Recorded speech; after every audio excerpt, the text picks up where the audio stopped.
for the redundancy back again. Oh, and wait, hold on.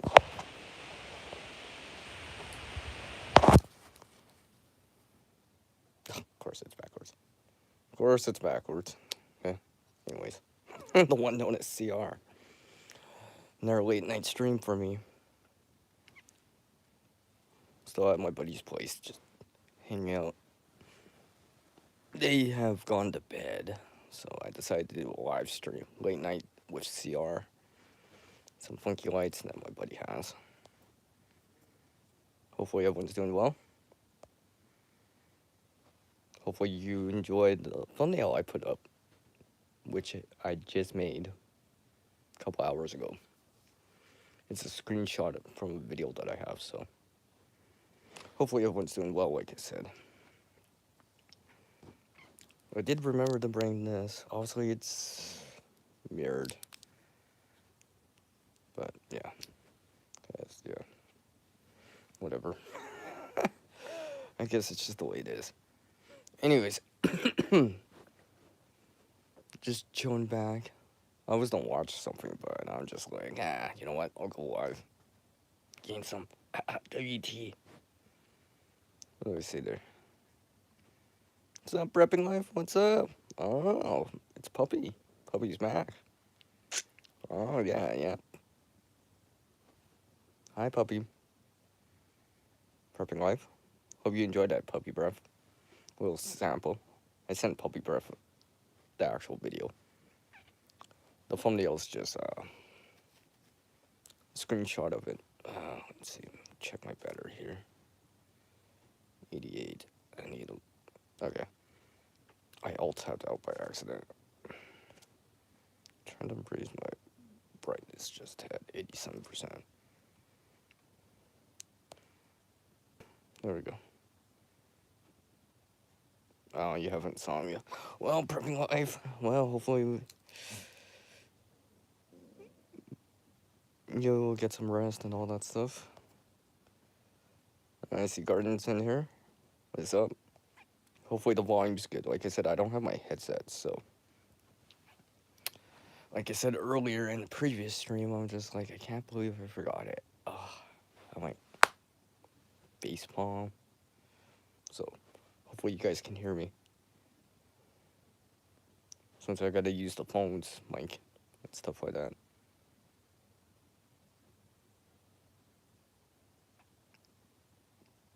You know what? Hold on. Let's see if I can. I don't think I can. I really gotta remember to change the orientation. Whatever. It's another vlog style type of late night with CR. Reconnect with all you people out there. Share a few things, some stories, and so forth and so forth, etc., etc., etc. Some articles of clothing I got on, some wool. Also, hoodie, buff. Still got this buff on.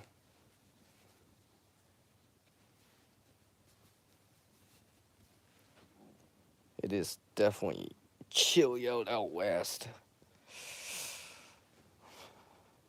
I did actually take a look at the weather, the jet stream map, and also the alerts. Definitely, it's a lot more red on the alerts out west. There's some weather statements out east in Ontario, Quebec, and stuff like that. So I didn't check exactly what's going on, but something's going on. GP, it's in here, yeah. Yeah. Good evening, good morning, depending where you are. It might be past midnight for some of you out east. I know it's getting late. So I do appreciate you all dropping in. And of course, everyone's on the west coast right now, or Hawaii or whatever. You might be like, oh, it's the early CR. I'm like, yeah.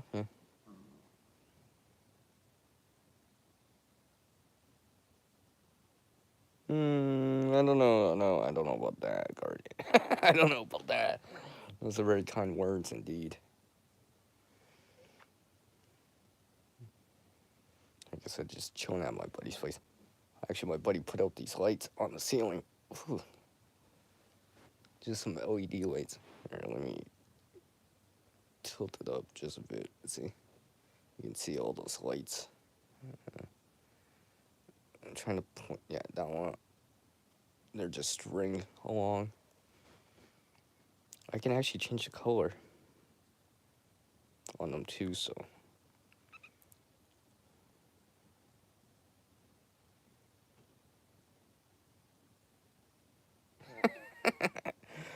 Really, PL? Really? I really wish you could highlight in this. Yeah, I see.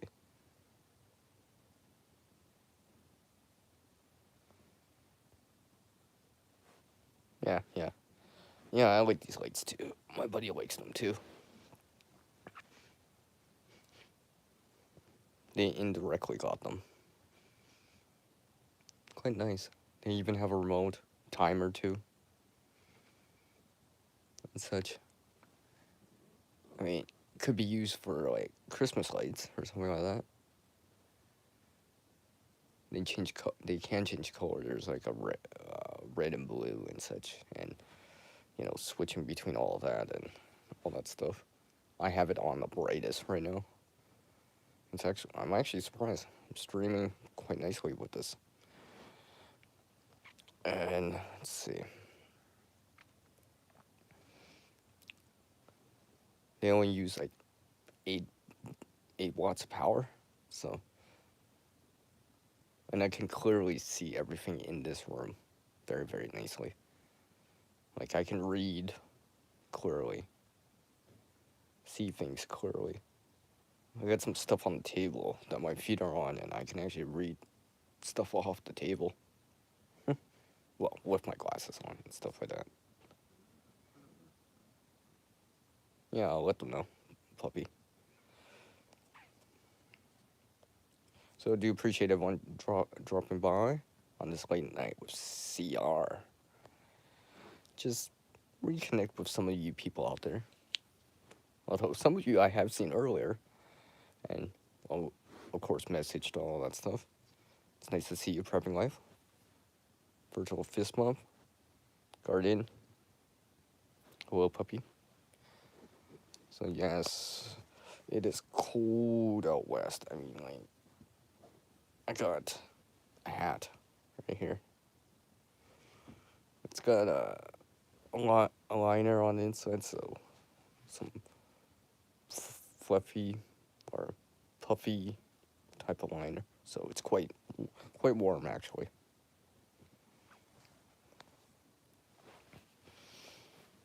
So this would just be like a base layer, yeah, something underneath.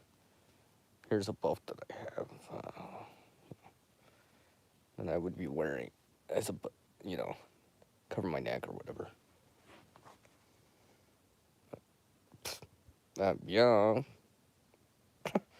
It's been done for like, it seems like forever. So, I mean, I got this too. This would go around my neck or cover my cheeks and all that stuff. Yeah. Yeah, it's cold. Windshield's supposed to get that. Well, for me here, anyways. Tomorrow night will be the coldest. Close to minus 22 Fahrenheit, probably minus 20 Fahrenheit. Wind chill will be about like minus 34 Fahrenheit, 35 Fahrenheit. Minus. Did I just mention minus? Negative? Negative, yeah, I should elaborate on, emphasize that, right? So, yeah. And like I said, I'm just chilling.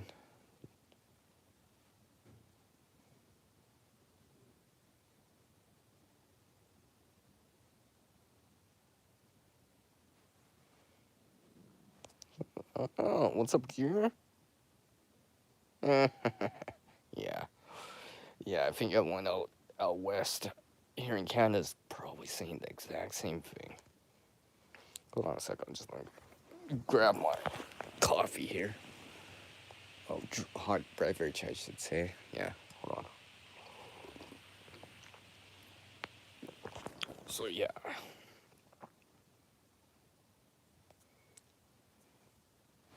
So I just have it over there, just kind of lean back.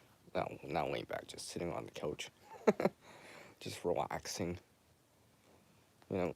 Oh, and by the way, I just see. I didn't even set up. Let's see. Look here. I'll show you guys. Hold on.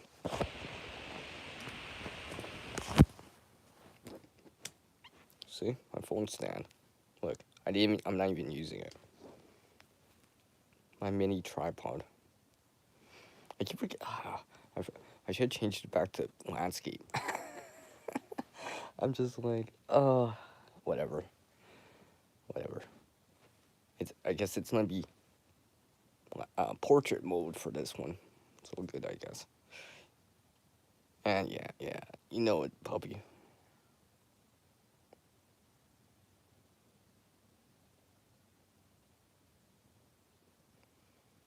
Mm, all the best in that PL. Yeah, all the best in that.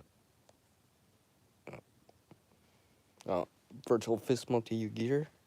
Were you doing well? So yeah, my little mini tripod. I don't know if I can change the orientation while I do this, because I know in OBS, StreamYard, and stuff like that, you can change the orientation even if you've already started stream. No, let's see here. No, I don't have the orientation locked. Let's see. Can I actually change this? No, orientation is locked. Rotate device back. Yeah, never mind. I guess you have to start the stream in the way you want it. See, I'm learning about this as I'm using this because, like I said, I haven't used this enough.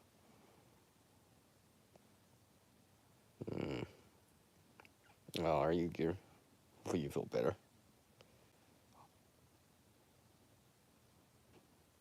What's up, CT? How's it going? First of all, fist bump to you. Oh yeah. Oh yeah, CT. It's cold out west. Definitely. Definitely cold.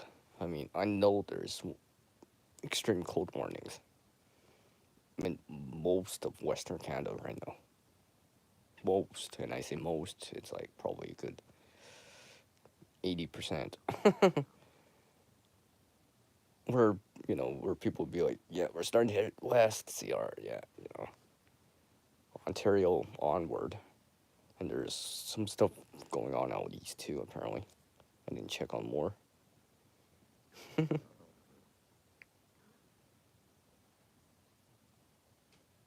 More onions, eh? Cool. So yeah, I mean, like I said, I actually got some my I don't know, a version of a get-home bag with me. I mean, I got some clothes to change into, and stuff like that, because I'm planning to have a shower at least once while I'm over here, so didn't bring a full change of clothes, but pretty much I'll wear the same pants, but I'll change tops and stuff like that. Got a jacket over there, I got a sweater, got stuff like well, this, which also has a liner. This also has a liner in it, so just like my hat. So I would consider it cold gear, not just winter gear, but cold stuff for the cold. Definitely, it's gonna keep me warm.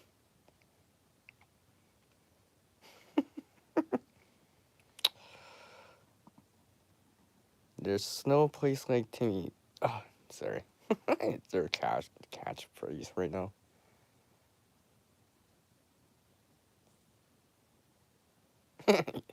You can't find your two. Oh, okay. Okay, CT. Take care, my friend. Nice to see you. All the best.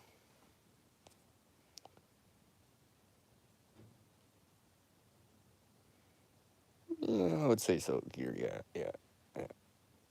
Let's see.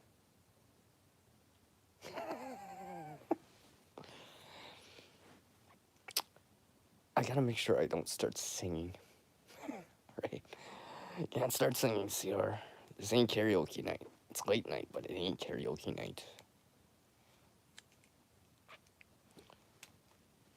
Yeah. I'm most tempted. I'm most tempted to go into our room. Hopefully, you guys can hear me in a different room. Because, like I said, my friend's sleeping. I don't want to wake them up, but I also don't want to. Whatever. They sleep like a rock at times, so.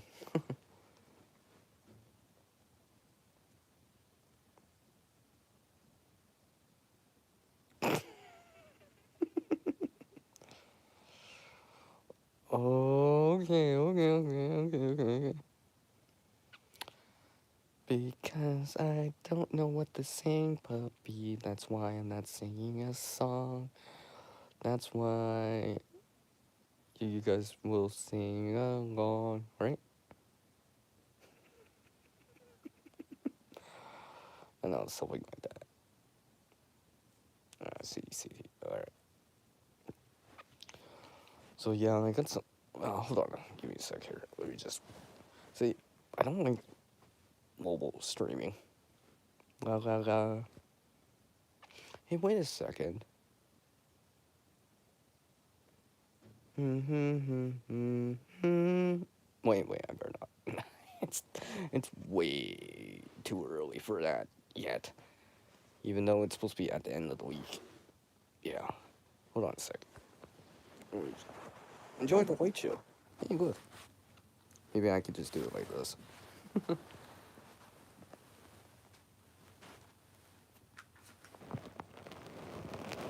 Some random show and tell, right?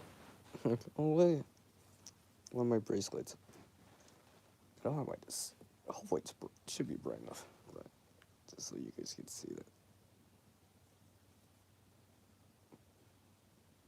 You should be able to see that.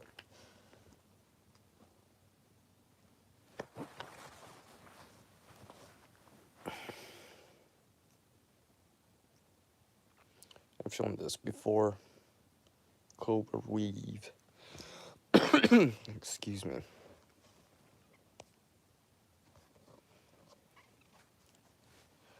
Oh, yeah, here's the battery bench I was speaking of.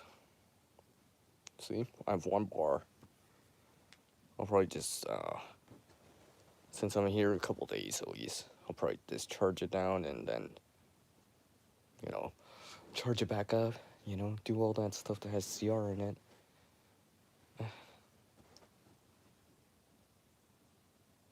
Oh, okay, cool.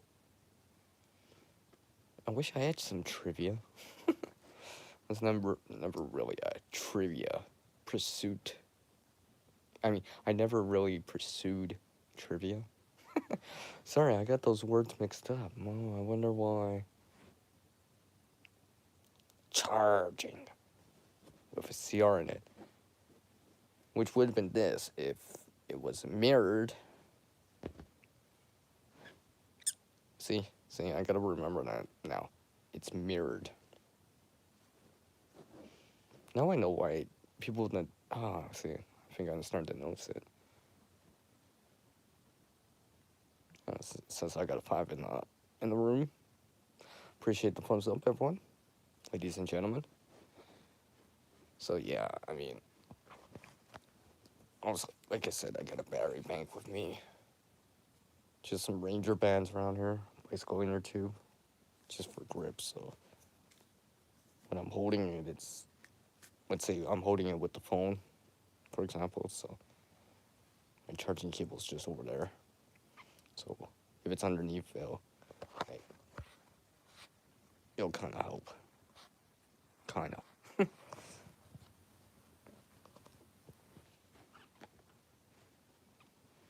Yep. So let's see here. Yeah. I brought some other. Well, I definitely got some other stuff with me. I was gonna bring something to sew, but I didn't this time around. The last time I was here, I actually did sew something up, or at least finished it. Per se, I didn't really bring something to sew. Yeah. Oh yeah. See these pants right here. You, no, you can't see it. Well, the pants I'm wearing. Yeah. I got a bent in one the back pocket. I have a rip down the center of the back pocket. So yeah, I think I have something I can use. I think I brought it in. Yeah, I'm pretty sure I did. But we'll see. I'm not doing. Well, obviously I'm not gonna do it right now, because that'd be kind of weird. Like it's a late night stream, but it's not that late. It's not that late, everyone. We're not doing that. No, no, no, no. Not doing that, right? We ain't doing that. Let me grab my drink here. Sorry. So, yeah.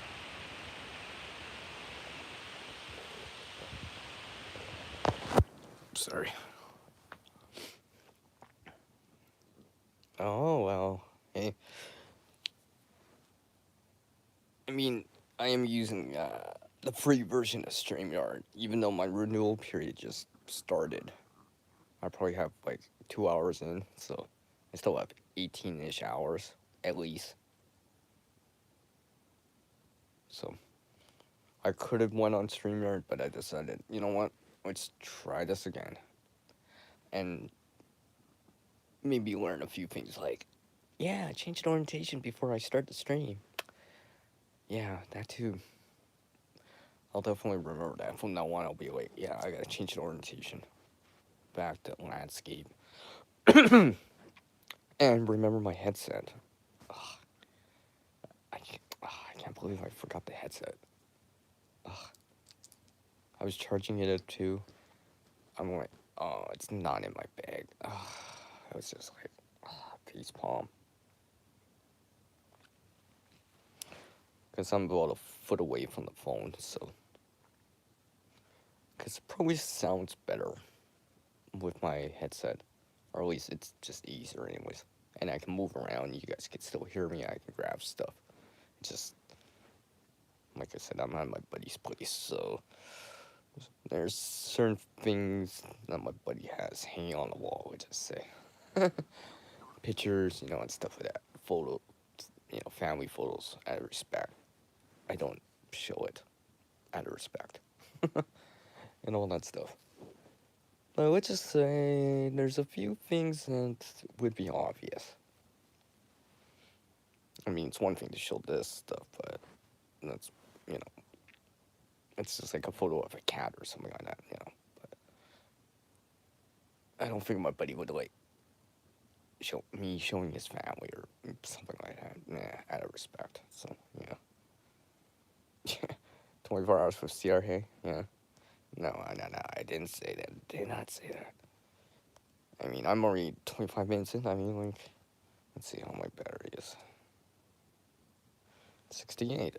Okay. Well, maybe I will charge. Hold on a sec. Give me a moment here. Let me grab my cable here. I have it on the table. See? Charging ports at the bottom, too. Ugh. My charging cable. Well, I guess gives me an excuse to use up some of the power. 1 bar left. This one right here is, well, you won't be able to see it. It's 13,000 milliamp hours. So, what you say, PO? Oh, yeah. Yeah, I remember what you said. What, a couple days ago or whatever. You're over there doing that kind of social media stuff. Look at my phone here.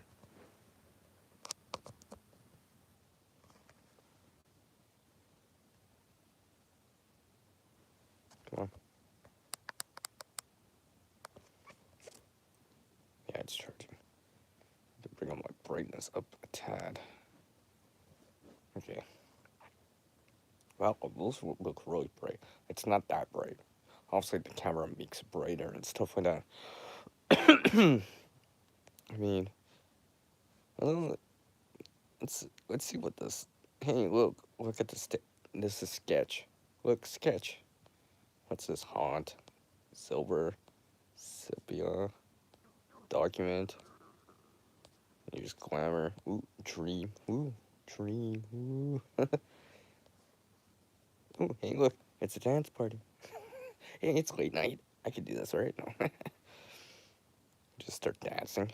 Some bubbles. I guess, I guess this would be interesting. I wonder if this actually. Oh yeah, I see. I could actually see since I can't do eye contour, I could almost do it like this. Just covered my lens and just do something like this. Hey, look, it's bubbles.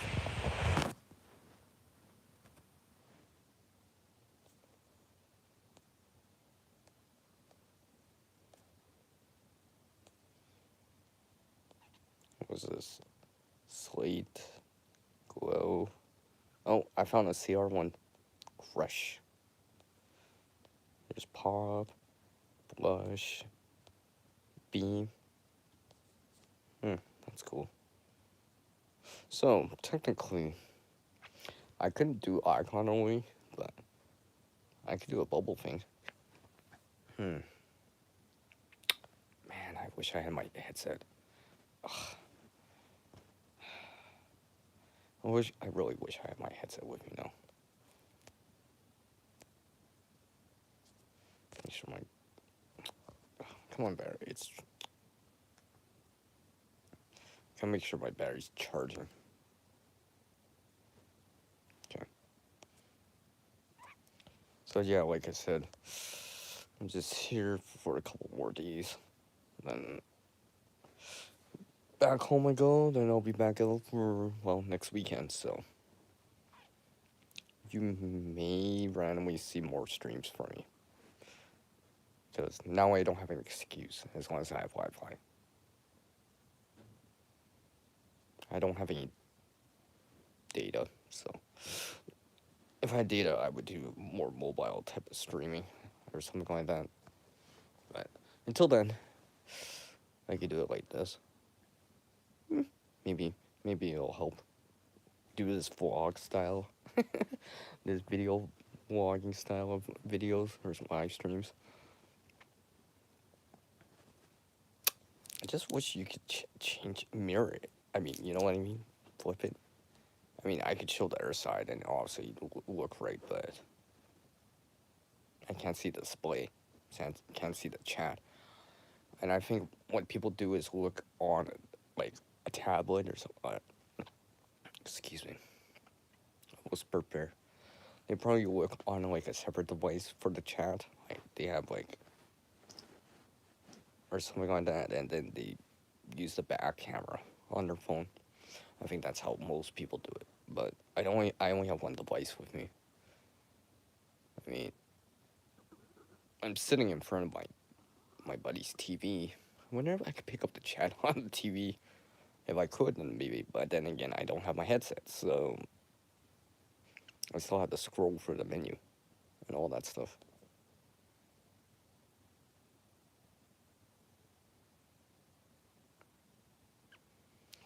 Take care, Prepping Life. Virtual fist bump. Take care, my friend. Nice to see you again, by the way. All the best to you. So yeah, let's see. Come on, phone. Keep charging here. I mean, hold on. Oh, it's Vanessa Kitty. How are you doing, Vanessa Kitty? Hello, Kitty.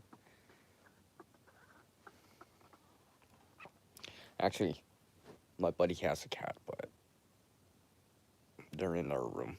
The cat's in their room. But yeah. Maybe I'll send some of you a picture of the cat. I'll ask my friend. Get a nice pose with the cat or a selfie and be like, I was about to say something. It's a late night stream, but I'm not done use that word.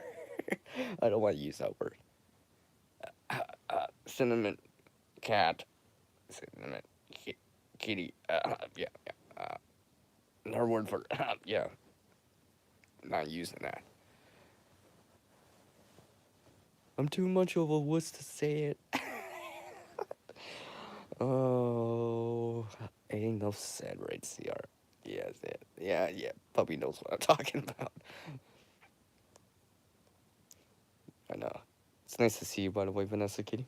How are you doing, my friend? Yeah. So yeah, see my camera mount right here. I actually put this that reflective silver tape, foil tape, aluminum tape, or whatever you want to call it, just so because it's mostly black in color, so I can notice it. And one of the things right here, let's see, right about there, it used to have this thing, and I lost it. I was just like, and it holds the phone in place, right? Or, all right, puppy. It holds it in place. I lost it. I'm like, oh, what can I do? I'm like, oh, I'm like, what can I do? I'm like, oh wait, think just like Mac. Hmm. So I used a Ranger band, just wrapped it around. I'm like, yep, been using it ever since. So I was just like, oh, that's a good, that's a different way of using a Ranger band. Bicycle inner tube right there.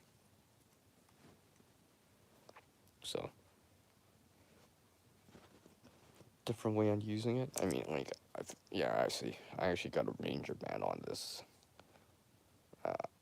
bracelet right here.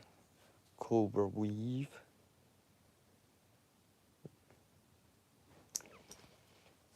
Make sure yeah, I really gotta make sure my phone's charging.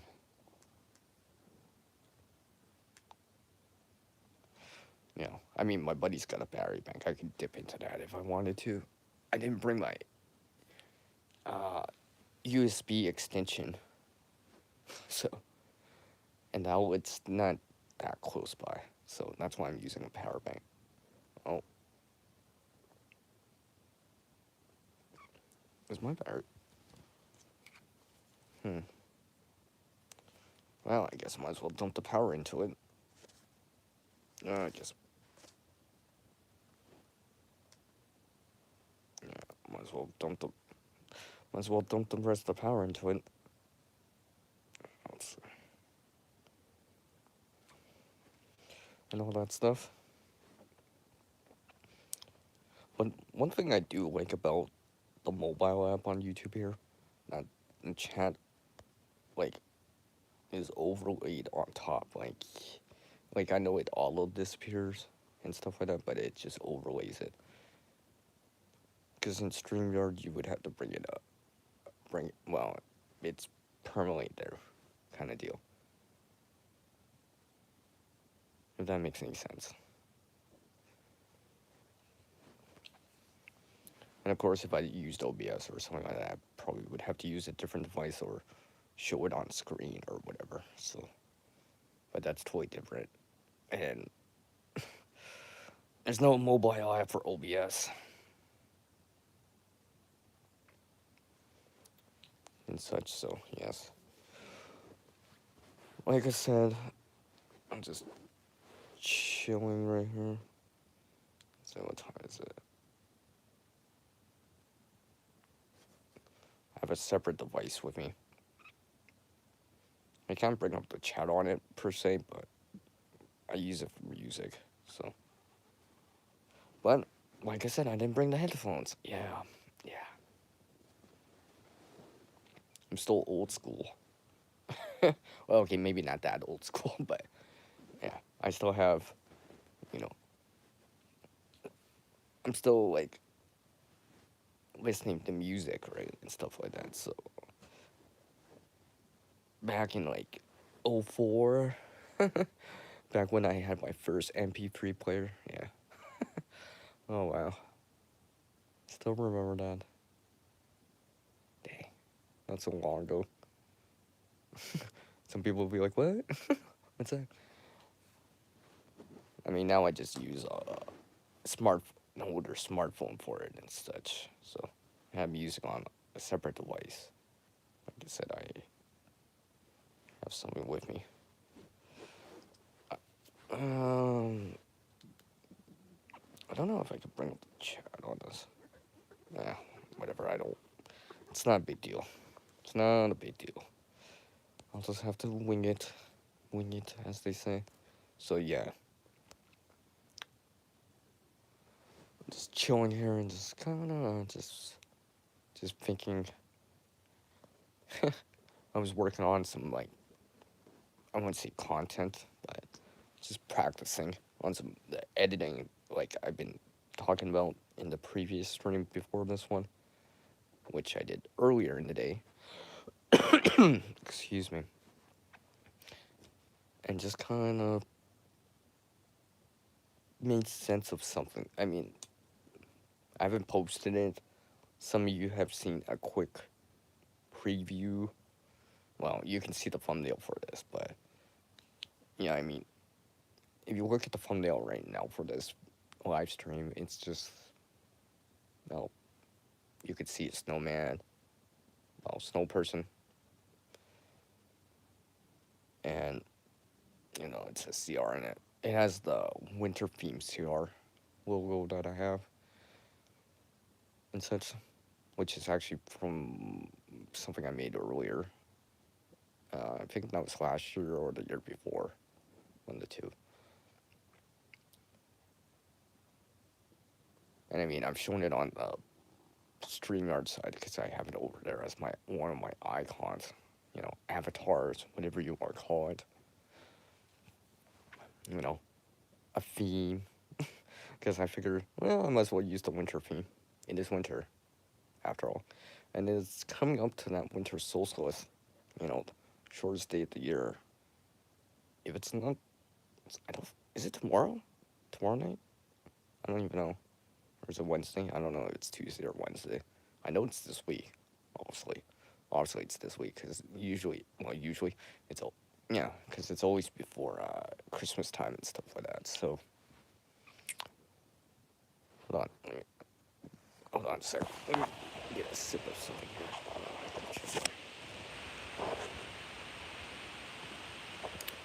Oh, down to 60%.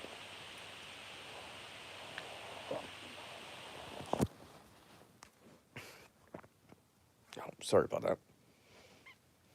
So yeah, I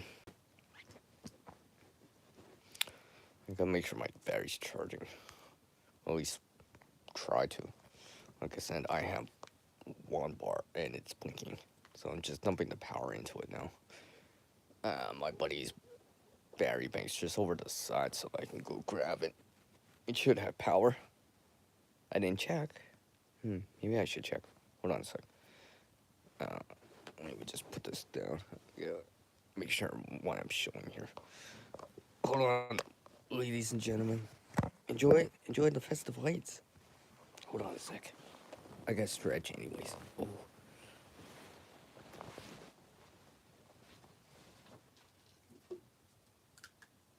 Oh yeah. Yeah, my buddy's battery bank's full, so I can dip into that too, which means I could actually stream for a little bit longer and such. Let me just get more comfortable here. Like I said, I gotta double check what I'm showing here. Yeah, okay. There's certain things that I don't think my buddy would want me to show, and I respect I don't, so. Especially since I'm not at home. So, yeah, hold on. I might actually have to use, hold on. Let me use their battery bank. Hold on a sec. Oh.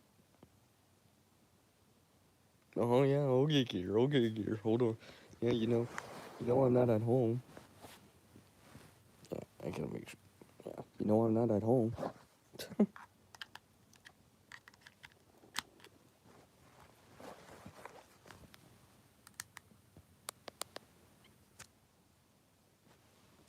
Why is my battery not charging?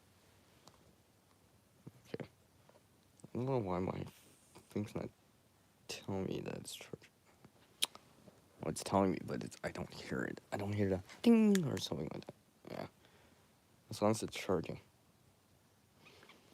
Alright, as long as it's maintaining it. too early yet here. That's why you always say to everyone, it's early yet. It's too early. Just kidding. Just kidding. It's all good. It's all good. It's all good. It's not a big deal, like I said.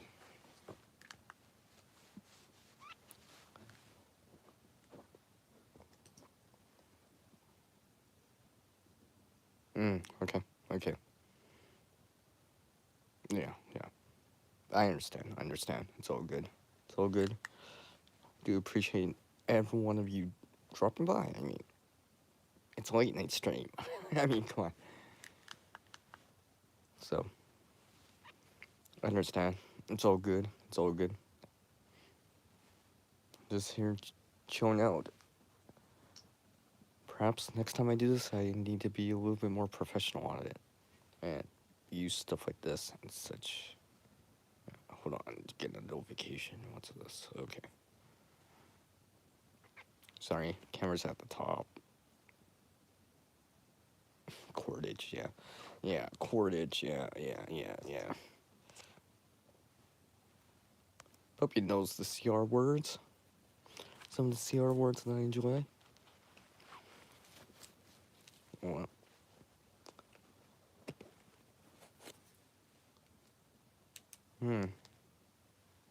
Would there be light? Would there be light?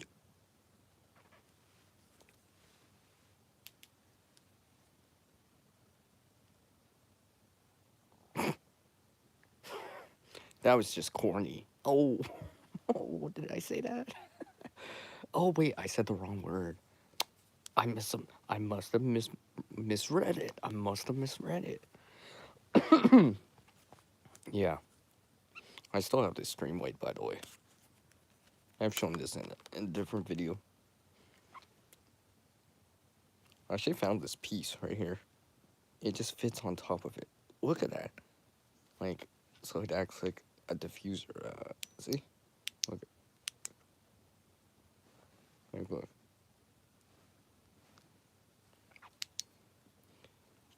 It actually comes off. It just fits on there nicely. Like I can take it off and put it back on. It's just like, excuse me.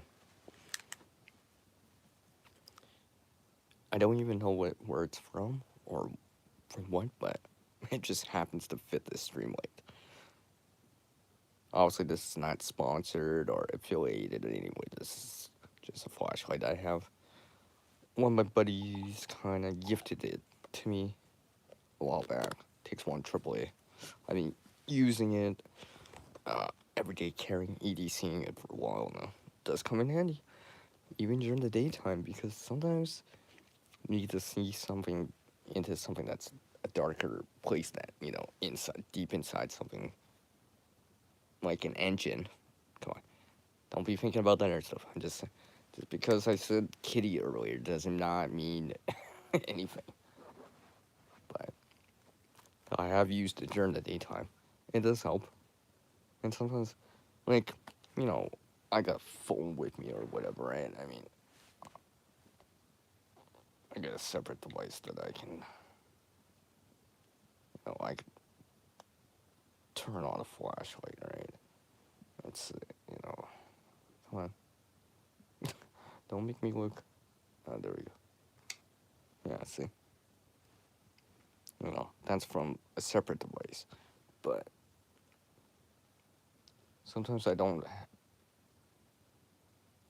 sometimes I don't have the phone with me, or it's not in my possession, or it's like, in their room, but something like this, it's everyday carry. So it's with me pretty much all the time, Something in a pocket or something like that, clip to pocket, belt, something along the lines of that. Something I can pretty much carry anywhere, pretty much anywhere, right? Probably get through like TSA or something like that if I had to too, right? It's just a flashlight. And it's useful. It's definitely useful. Has helped me out in the past, that's for sure.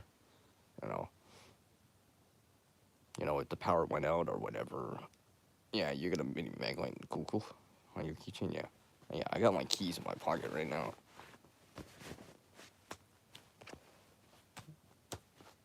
I got. Yeah, I got my keys in my pocket right now.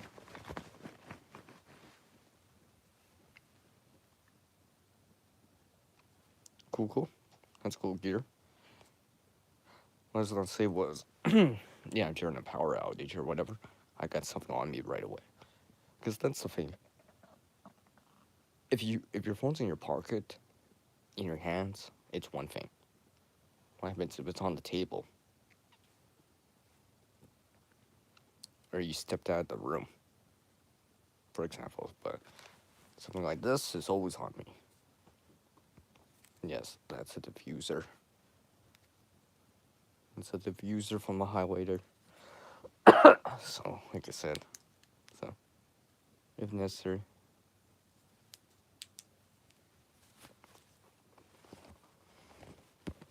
And some other things that I everyday carry and stuff like that. So,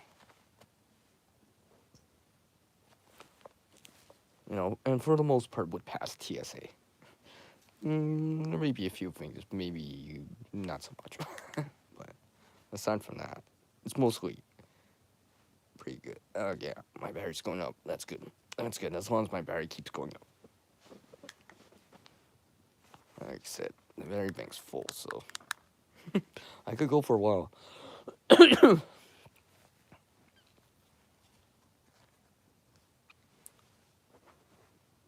me just check on something here. Yeah, okay. So, and besides, I always know that, hey, as long as I keep a battery in here or keep it top off, let's say rechargeable, yeah, I'll be good. And another thing is, you said something about if I remember right, yeah, you keep something on your ball cap, right?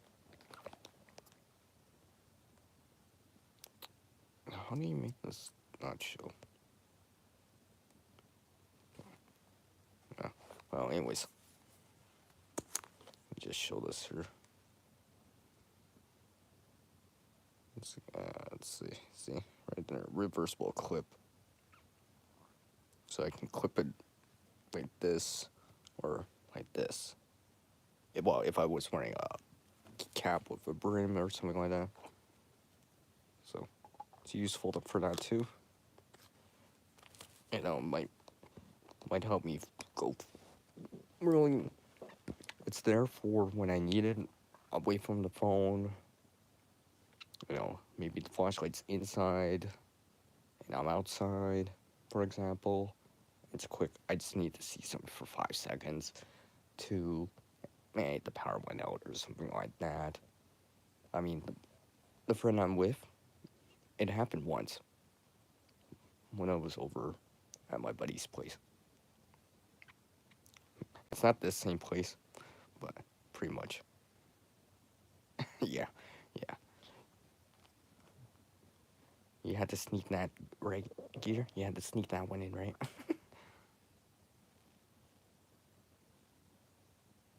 Mm. But what I was gonna say was, and I was up, and it went, let's say, early in the morning, too, 5, 6 o'clock in the morning, and just happened. It just happened like that, like suddenly, I'm in the kitchen, about to make coffee, you know, get the day started, you know, check messages or whatever, right? And then next thing I know is just like that, right? Darkness, right? Couldn't see anything. I'm like, first thing I did was just reach in my pocket or whatever, brought this out, then went to go find everything else. So, because I was in the kitchen at that time and the phone was in the living room. I didn't have to stumble in the dark and stuff like that, right? Because I was at my buddy's place, so, there may have been things on the ground at the time or whatever, right? And I was just like, it just came in handy. I notified my friend right away because, I think it it's something important enough anyways that I should mention, right, to my buddy, you know, just in case, right, especially if it went longer. It didn't go longer, but, and obviously daylight came out later, but it wasn't that long. It was minor inconvenience, really minor. I wish I had coffee ready beforehand. That would have been nice. Yeah. I could have improvised something. I could have, for the coffee. There was something to improvise. So, it was still doable. I could still have coffee. I was about to, but power came back and stuff like that. And I was just like, thinking to myself, whew, I'm glad I'm kind of more prepared, ready, right? Something like this. Obviously, it needs power, right? And, I try to make sure it's charged up and, it takes a AAA and stuff like that. I think I have a rechargeable on this one, right? And, I just make sure it's ready to go. Oh, look who it is. It's almost an Aquarius. Virtual fist bump. Nice to see you again. How are you doing, man? What up? Yeah. Yeah. Almost at Aquarius. Yeah. Yeah. One of my flashlights. And like I was saying, I don't know if you just showed up or whatever, but it's all good, right? Just something I have, right? Excuse me. I'm trying to whisper, yet not. I'm not talking on. Well, I should go into their room. Maybe I could talk louder, and hopefully, well, I guess my friend's not. Well, my friend's not waking up, so if randomly you hear something, it's probably my buddy. He's like, "CR, you're talking too loud." So, actually, you know what I'm gonna do? Hold on. I'm gonna go into their room, actually. Hold on. Yeah, you just got here. Hold on, everyone. Hold on. I'm gonna go into their room. Because I feel like I'm actually done. Yeah, let me go into their room. Hold on, ladies and gentlemen. Just get me in here.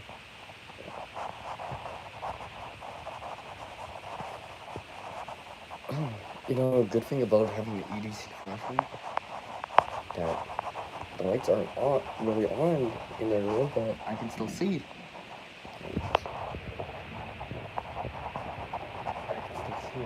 I'm gonna remove the lights already. Hold on. I'm gonna hold the lights already. Okay, maybe I can sit over here. From the kitchen. It's in no.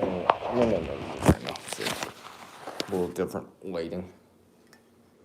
It's a little bit more. I could talk probably a little bit louder because I'm further away from my buddy. So, yeah, these are quite yellowish lights, but still here. All right, so I could talk a little bit louder now. Trying to charge up my. Come on, phone. Keep charging here. Come on, phone. Oh. Come on, phone. Yeah, okay. Keep charging. 66%. Yeah.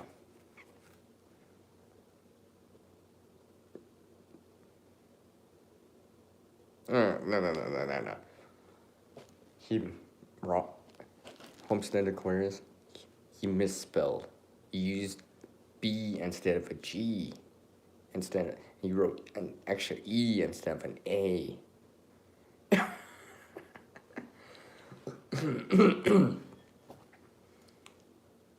One of my buddy's mugs. Yeah, I know. This one's quite funny. So, I should have brought the stand up because I just have it face down on the table right now.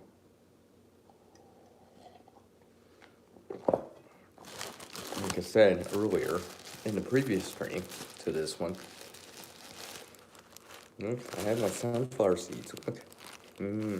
I haven't had one since I got here, but I do have a snack. You know, I went for how fast or how much I enjoyed them. I should have roasted more. But I think the 2023 gardening season, springtime. Yeah, I know. This is supposed to be a winter theme stream late night with CR, but I think I'm gonna grow more. Increase my odds, increase the quantity. And hopefully, the quality will be there and stuff like that, so.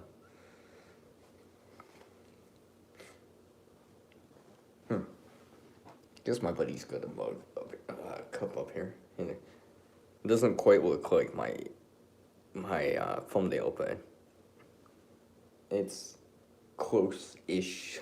And it actually looks very similar.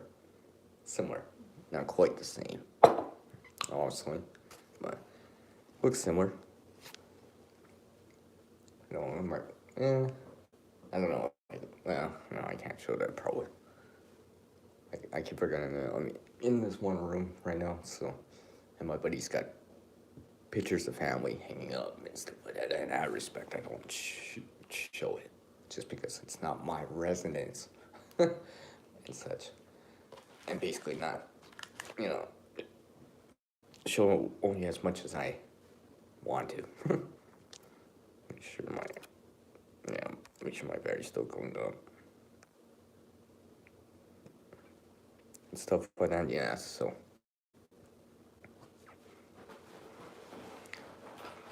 like I said, I do have my keys in my pocket. See? Oh, look at one of the things I have in my pockets. I mean, not to toot my own horn. I mean, whistle. I mean, you know what I mean. Yeah. I'm saying I'm going to get loud. I mean, I know there's headphone users and all this stuff, so, but yeah. I do have a new addition on keys, which will make an appearance in time. Let's just say, I'll just show this one part of it. We'll show that one part. Yeah, so there's something right there. Here's a sneak peek. One of the items. Right here.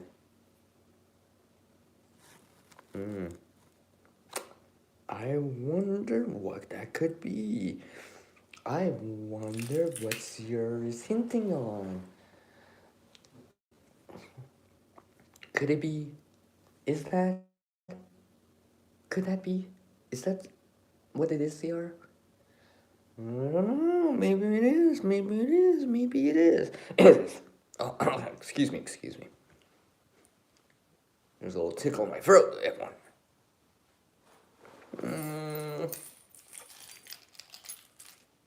Well, Homestead Aquarius. I mean, this is one I have on my keys. My bags and stuff like that would have another one just in case. Like, yeah, the keys are always with me, but it gives me that little backup, and let's just say I'm with someone else at that time. Well, then I have one with me, and I can give someone else, a friend or something, one, and just in case, depending on the situation, stuff like that, whatever it is. A way to more or less signal without actually talking, and over there, do all that stuff, so. But yeah, I'll get some stuff and all that stuff, so. Like you said, I gotta make sure my battery's going up. It's at 68% now. That's good. At least it's going up. As I can see. See. Yeah. You knew that was coming. You knew I was gonna toss that one in.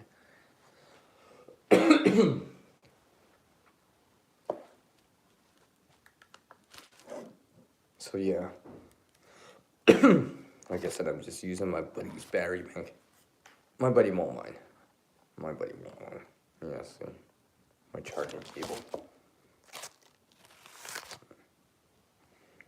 Because apparently my battery bank, I think I need to charge it soon. If not right away, I'll charge it before I go to bed or whatever. Before the end, well, after the end of this stream, and just kind of go from there. Yeah, it's definitely cold out. Definitely. And there's some wind chill. So tomorrow night, I mean, it won't be quite minus 30 Celsius, minus 22 Fahrenheit, not quite minus 40 Celsius Fahrenheit wind chill, but pretty dang close. That's for sure. So it'll definitely be cold. Not planning to go anywhere tomorrow. Just sticking around, but you know, if I gotta remove snow or something like that, I still got clothes with me, layers with me. I'm still wearing these. Yeah, that's wool. Some wool sleeves I have. Something I kind of repurposed. Yeah, so you can see, yeah. But function over fashion, right? It still functions. I'm warm with it. So it's very useful. Let's see here. I really wish I brought the headset. Ever since using it for a while now, I'm just kind of like, oh yeah, this is how it is when I don't have a, Bluetooth headset, right? For mobility. Because I'd be able to, like, point the camera at something like, whatever, right? Like, something like this, and, go from there. Homestead Aquarius, it's cold out west in Western Canada right now. I saw the alert warnings, yeah. It's pretty much red for extreme cold warnings in most of Western Canada right now. Like, literally. Yukon, some places in the Northwest Territories, British Columbia, Alberta, and Saskatchewan right now. So, 3 time zones, 3 provinces, and 2 territories at least. It'll probably be lifted by, and of course in most places by the end of the week. So, because the temperature's supposed to rebound. I don't know for how long. Huh? Hopefully, I'm crossing my fingers. New Year's will be warm-ish. Still, hopefully that kind of lingers around for a little bit longer. Because right now there's these high pressure systems. There's a high pressure system. Like these are Arctic highs, right? So they're coming from the north, right? And they're coming down, so they're bringing down Arctic air right now. That's why it's so cold out west right now. There's one that's just below the border right now, the international border, the 49th parallel. And there's one, I think it's like on the corner of Yukon, Northwest Territories, British Columbia, Alberta right now, or something like that. Something along the lines of that, and it's just like, yeah. However, I did see there is a low pressure system off the Pacific right now, so I think that's gonna come in later this weekend or something like that, early next week. But these high pressure systems are gonna dominate Western Canada for at least, a good 4 or 5 days. So that's why I brought winter clothing. Real, like Canadian cold winter clothing. I didn't need to bring like a down jacket. I didn't bring a jacket. I have warmer jackets if I needed to, or even warmer clothing than what I. But and of course I'm wearing, like 1, 2, 3 layers right now. I mean, when I left home, I was like wearing almost 5 layers as a top layer and stuff like that. And I was just like, well, at least I feel warm. So, because I was planning to be outside or, planning to do outdoor activities or be out there and stuff like that. So I like, yeah, I better be ready. So just in case I gotta wait longer or some delays or anything like that. I'm like, yeah, just in case. I really know, hey, I could stay warm for hours and hours, kind of deal if I had to, and not have to be like, brr. Like, I mean, something like frostbite, it really does hurt. Oh, I've had frostbite on my phone, and certain places, and also frost nip and stuff like that.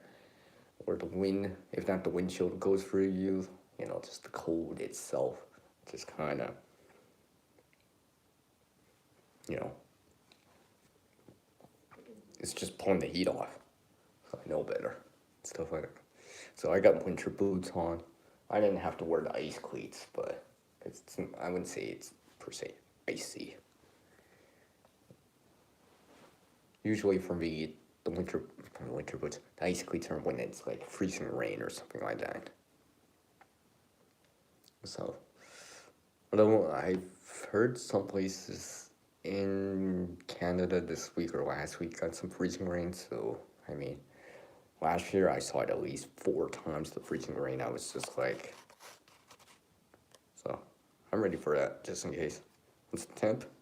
I would have to check. I know it's got to be like what, minus, let's say 15 Fahrenheit, give or take, maybe minus 25, 27 Celsius. I think it's supposed to get down to minus 20 Fahrenheit, minus 28 Celsius, at least. That's not including the wind, any windshield factor, or the feel like temperature. Probably is like minus 32, 33 Celsius, minus what, 28-ish Fahrenheit, give or take. Some of the conversions I know, not all of them. Still working on that CR part of it, so yeah. Definitely making sure I'm warm. 9? 9, that would be about, what, 9 Fahrenheit, that's like what, minus 13 Celsius, I think, minus 11, I think, Celsius, give or take. I know 0 Fahrenheit is minus 17 Celsius, so, yeah, okay. I got a general idea about that, yeah, okay.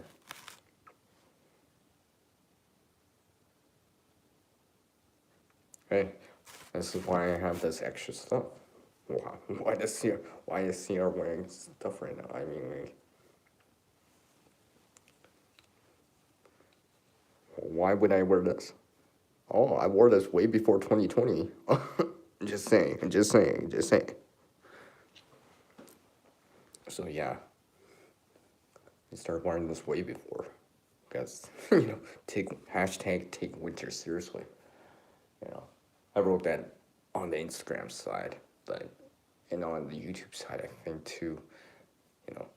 Just something I showed, an example of some video effects or whatever that I was working on it, but the message is important.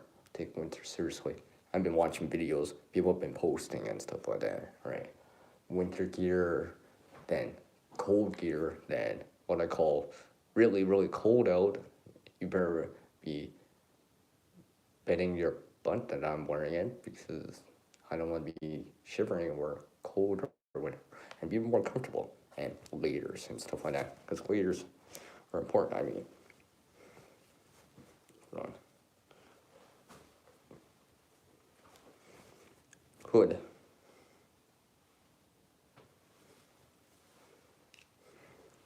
I mean, I could be wearing this as a base layer, then put stuff on top, put a hat, put something else, cover my neck and stuff like that.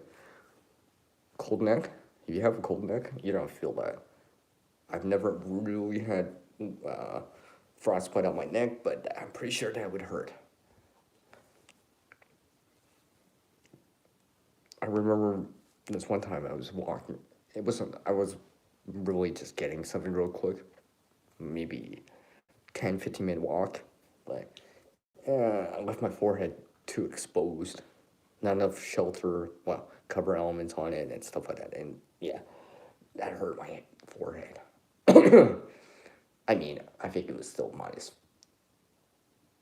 well, felt like at least, I don't know if the temperature was actually that, but minus 30 Celsius or minus 22 Fahrenheit for you guys and gals and people in the US. But I'm like, yeah, let's try not to go for that again as much as possible. I'm really gonna make sure my phone's charging at 62%.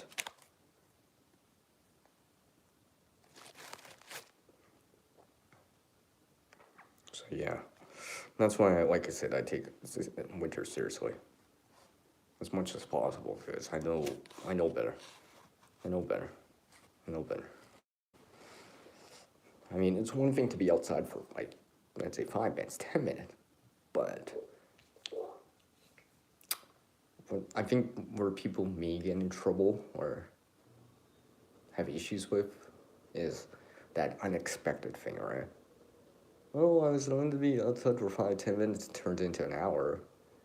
Or I was only, planning to go down the road or whatever, turns into 9. I know some places out in Western Canada, some of the places on the roads, right? Delays and stuff like that. I was actually reading and seeing some of the news and stuff like that. Take care, puppy.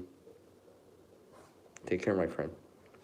Hope you enjoyed that sneak peek of the video I showed, where the thumbnail was based off. So, but I mean, some of these places were like, backed up, traffic and stuff. And the roads were not great, snail pace, stuff like that. I think hearing some of the news reports and stuff like that, people had to wait in traffic for like 9 hours. I mean, like, yeah.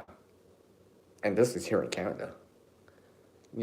Granted, it's on the coast. You know, they don't get that coldness, or yeah, toy man. I see you in there. You know what I mean, right? Some of those places, right? Like Vancouver, Victoria, out in British Columbia, BC. Because that actually happened last month, late last month, and I think I was hearing about reports about it's supposed to reoccur again this month, right? So. Pretty sure that was Toyman, right? Yeah, it is Toyman. Hey, what's up, man? Virtual fist bump, man. How's it going? You're up late. Unless you're, wait. You're probably working, right? Working, yeah. That's cool. Cool. But yeah. I mean, I guess Toyman, you can probably attest to some of this stuff, right? You travel a lot and stuff like that, yeah. You probably know what I kind of mean about stuff like that. You gotta be ready for that. Take care, gear. Virtual fist bump on the way out. Take care, my friend. Hopefully you feel better. What's up, James? Virtual fist bump. How are you doing, man? Oh, okay. Okay. Yeah, get some rest, gear. Yeah. It's all good. It's all good. Appreciate you taking the time to drop in, And all you, ladies and gentlemen, taking the time to drop in and stuff like that. I mean, Toyman here lives out in Ontario. Maybe it's a little bit different, right? But it can still get snow. It can still snow. It can still feel cold per se. All right, homestead quarters. Take care. Appreciate you dropping in. Virtual fist bump on the way out. But yeah, it's in Canada, right? Yeah, most of the time it might not be so bad. Not, it's 20 Fahrenheit, a little bit of snow. But then stuff like, if you think about it, look what happens out in Western Canada right now. Look what happened out east in Central Canada last week.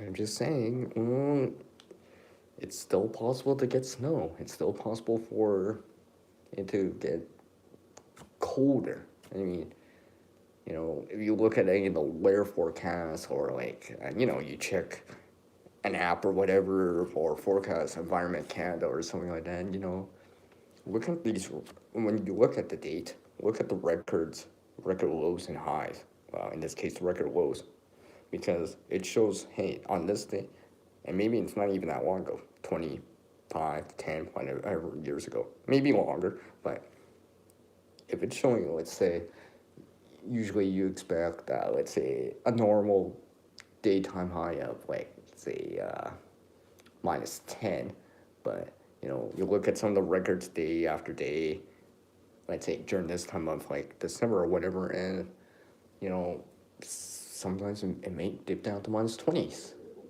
or 3 Fahrenheit, for you guys in the U.S., guys and gals in the U.S., and, it's possible.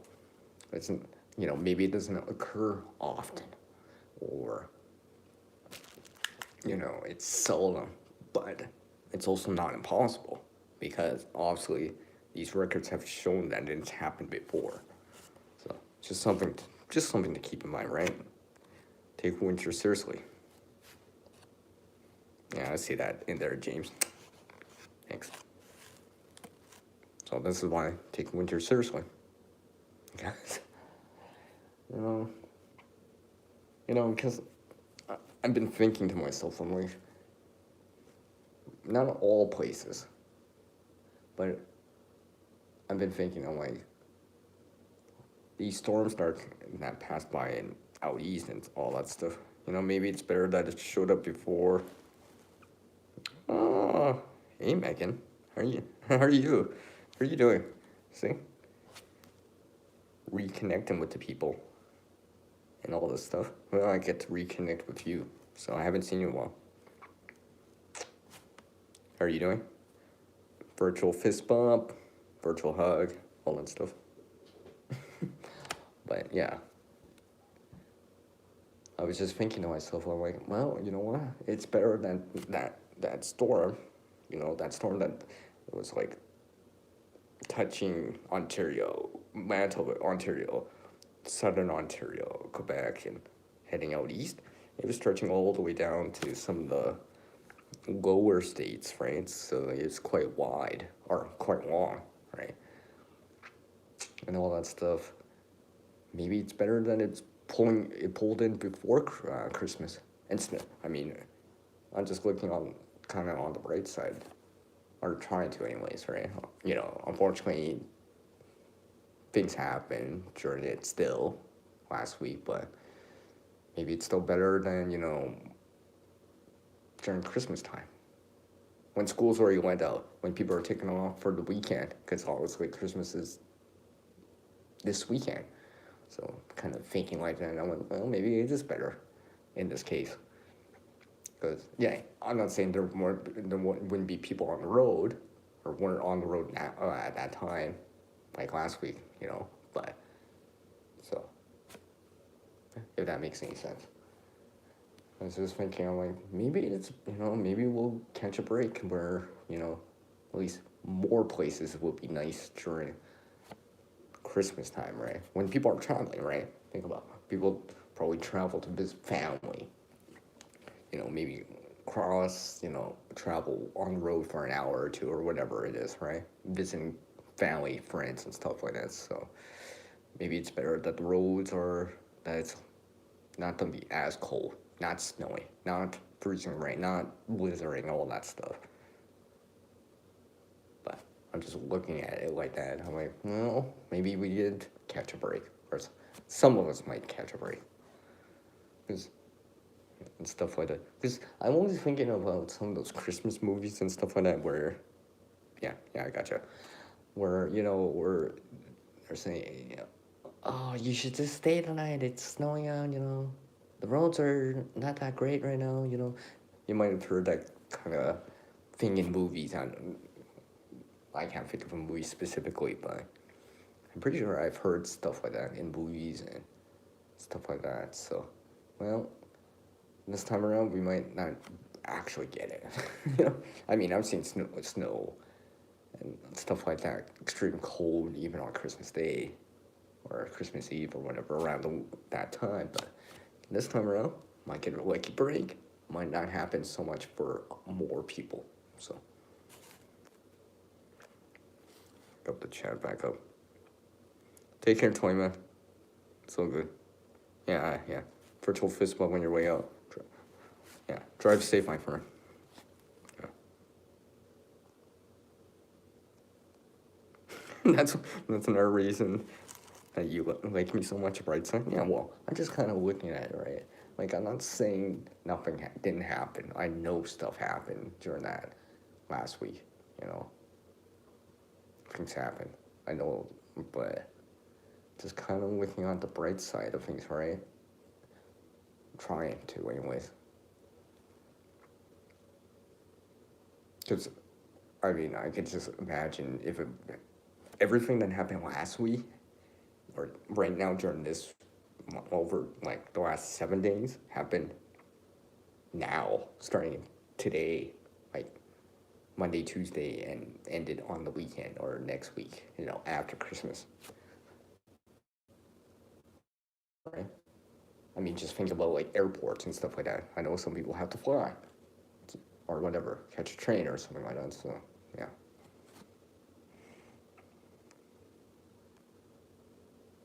Let me ring on my chat, huh? Hey, what's up, Finding Guido? How's it going? Yeah, I see you. Yeah. I'm thinking of something, but Lucky 7? But yeah.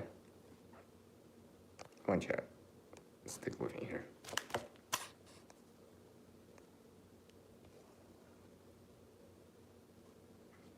Aw, thanks. Virtual heart.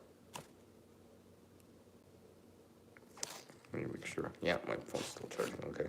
I have it 67% on the phone, so I can keep going for a bit. Oh, yeah, actually, I can keep going for a while. I'm not really tired yet. But I just wanted to say that. I was just thinking to myself, especially as I've been looking at the long-term forecast, I'm like, I'm not saying, in spite of what's been going on the last 2 years and so forth, right? Maybe we are, or at least some of us, are catching a break. I mean, I'm not saying everyone's catching a break. Unfortunately, some people, it's not so great at times still, but maybe some of us, or more of us, anyways, are catching a break. I mean, I'm not saying I'm always catching a break every time, but clearly I'm trying to look on the positive side, still trying to be optimistic, being realistic about stuff. It's good to hear, Megan. I'm trying to be realistic, but I'm trying to be optimistic, but I'm trying to be realistic about the situation too. So, just looking outside, right? I mean, like, removing snow takes time. If the roads are busy, well, let's say plows or whatever, well, if the roads are empty, yeah, you can plow easily probably because you can get through the traffic. There's no traffic. But if there's traffic, you can't really get plows through. So until it, lessens, like congestion and stuff like that. So, because I'm just looking outside right now at that snow, I'm just like, well, you know what? And in terms of snow removal, there's always priorities, right? Priority areas and stuff like that that come first. It's just the way it is. So, something like a back alley is probably like less a priority compared to like a major route or something like that. maybe a highway or something like that, where people are all on that road or whatever a lot more. Stuff like that. Where they're trying to make sure the snow's, the road's cleared and stuff like that as much as possible, as dry as possible, and stuff like that. Regardless if they're sanding it, I don't know, to some sort of salt or brine or something like that, trying to keep the roads, good for the rest of us. Shout out to those people, right? Let's not forget those people that do that stuff during the wintertime for us. They help us. They help us out. They help us out. If you ever get a chance to talk to one of those people, right? Always say, say thank you, right? Maybe they don't help specifically on the road that you're on at that time, but they might actually be helping someone just so they can, they clear the road for someone and, that person can get home safely, get to their destination safely. Because, well, those people, and obviously the machinery and the vehicles and all that stuff, and obviously the resources, like salt and gravel, sand, brine, and all that stuff, well, roads would be very much impassable during the winter, that's for sure. Especially, I'm talking about, there's freezing rain to, feet of snow, inches of snow. Because it takes time to shovel or to pile them. Especially if it's still snowing and all that stuff.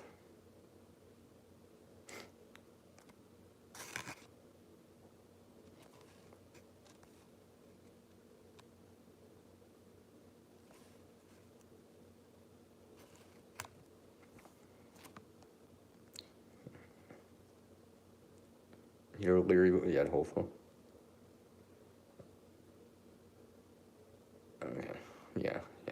Yeah. Just from what you're saying there.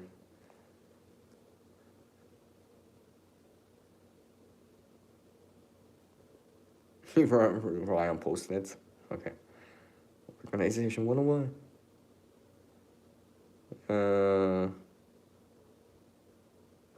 Let's just say it can be a little bit greener on the other side of the border. Did I just say that? Yeah. Did I just say that? Yeah. Did I just say that? Yeah, I just did.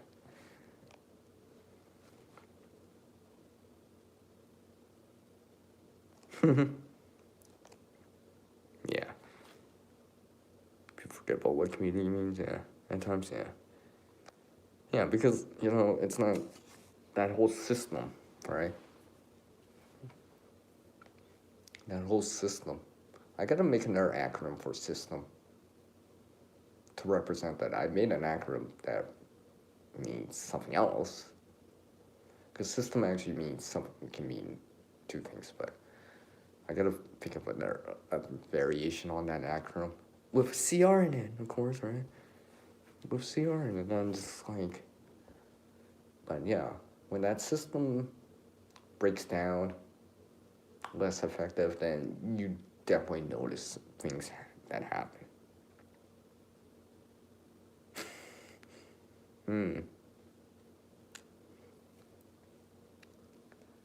Yeah.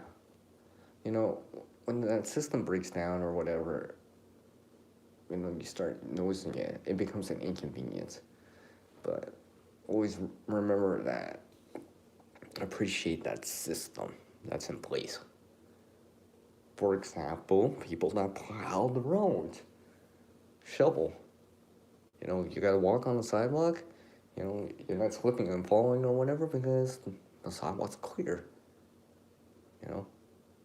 Dry, sand, road salt or whatever, right? And all that stuff, ice melt or whatever, right? So,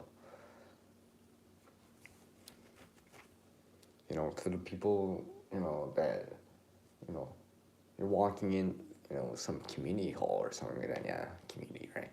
Or whatever event or something like that. And it's, nice and you got lots of traction. You can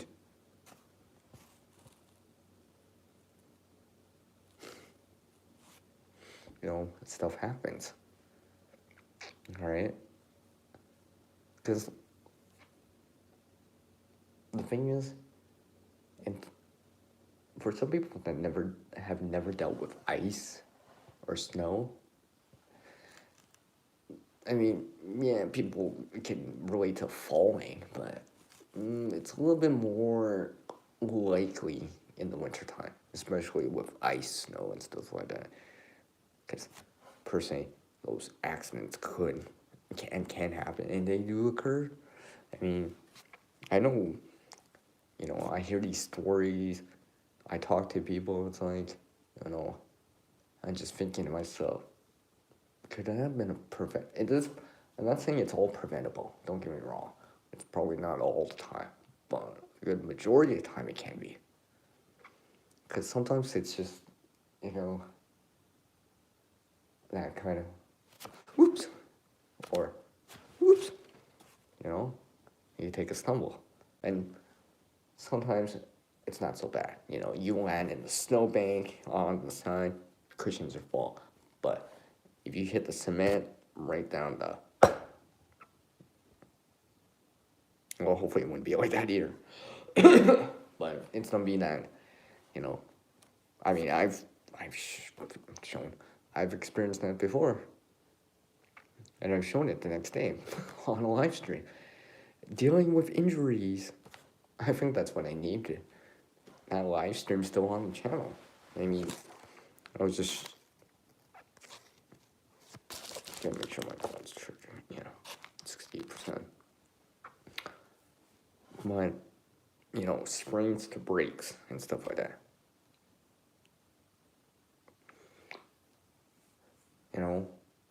I almost came close to spraining both my wrists, but my left side was relatively better right away.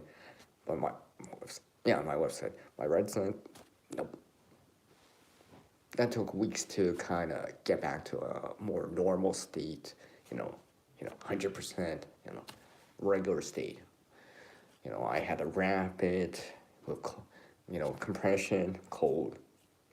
Because I tried taking like some painkillers and stuff like that. It did squat for me. It didn't even like help. As soon as icing, wrapping, and stuff like that, I felt immediate relief. So I think that's what really helped me there. So sometimes it's not always, pills that I like to reach for right away. I mean, there's a time and place for stuff like that, right? But sometimes, other stuff can work or in the meantime. And of course, I'm not giving any medical advice. Don't get me wrong. I'm not giving any medical advice. So, always consult a doctor and, use your own best judgment. And all that stuff, so.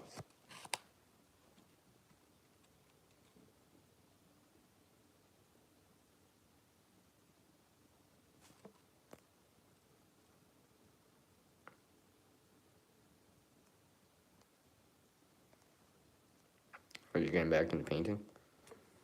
That's cool. That's cool, Megan. Thank you, I appreciate it. It's very nice of you to say so. So let me make sure, the phone's still charging. But yeah, I mean,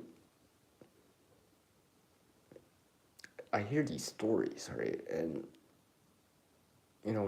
my buddy was like crossing the street.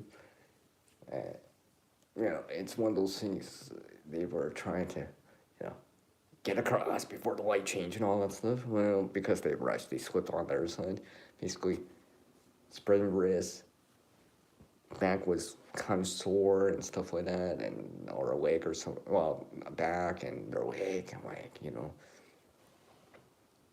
obviously it's not a broken bone, but however, one of my friends, one of my friend's parents, because I've known them since I was young, or like, since I was a teenager and stuff like that, and I heard, just I heard about it on the grapevine, right? Stuff like that, social media from them that, you know, broke a leg from ice. I don't know where or whatever. I think it was a clean break, but they're a little bit older and, you know, stuff like that. And yeah, thinking about that. I'm like, yeah. That's why crampons with a CR in it or ice cleats, sanding and salting is a good thing. I do it because I appreciate when the sidewalk's clear or the road's clear. So I try to make sure it's good for everyone else, you know, if that makes any sense. Now, because not everyone does it or is like that, and certain spots are more icy or whatever, sometimes I take my time, know better, you know, do the penguin walk. Sometimes I've shown this before.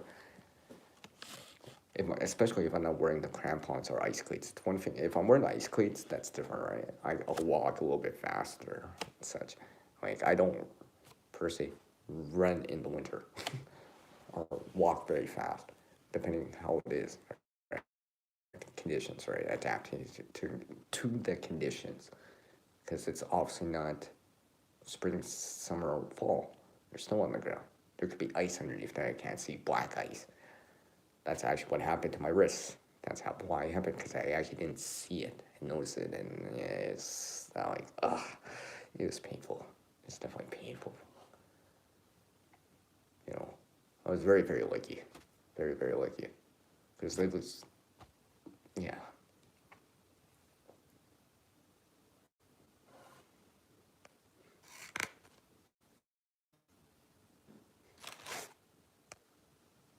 Just double check my, yeah, it's still charging.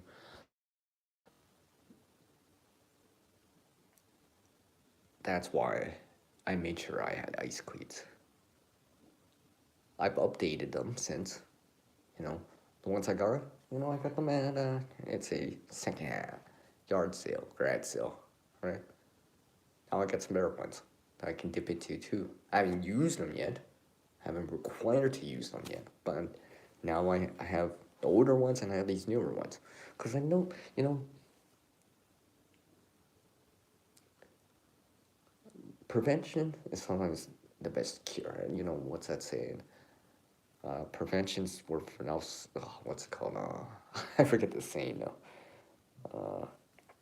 Although it was worth an ounce of a pound of cure, an ounce of prevention's worth a pound of cure, or some whatever that saying is. And you know, let's say, but these ice cleats or whatever, they're $20, $30 or whatever, right?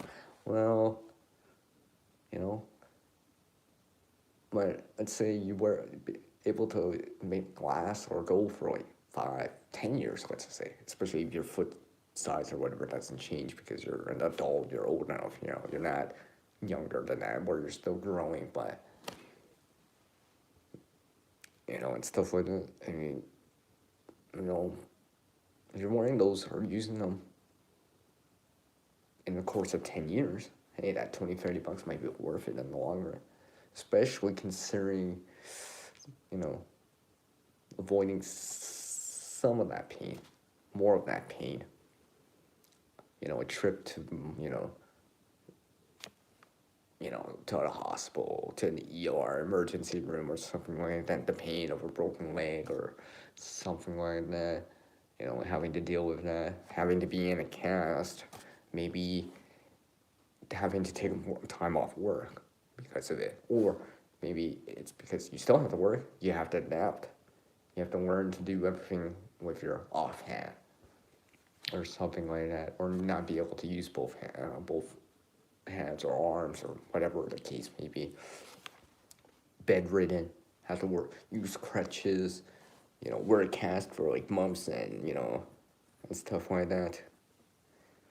Because yeah, 20 or $30, whatever the cost ice cleats are right now. Depending where you go and stuff like that. Online, brick and mortar store, you know, a real store in the real world, you know, department store, whatever, right? Maybe worth it in the long run. So something to keep in mind.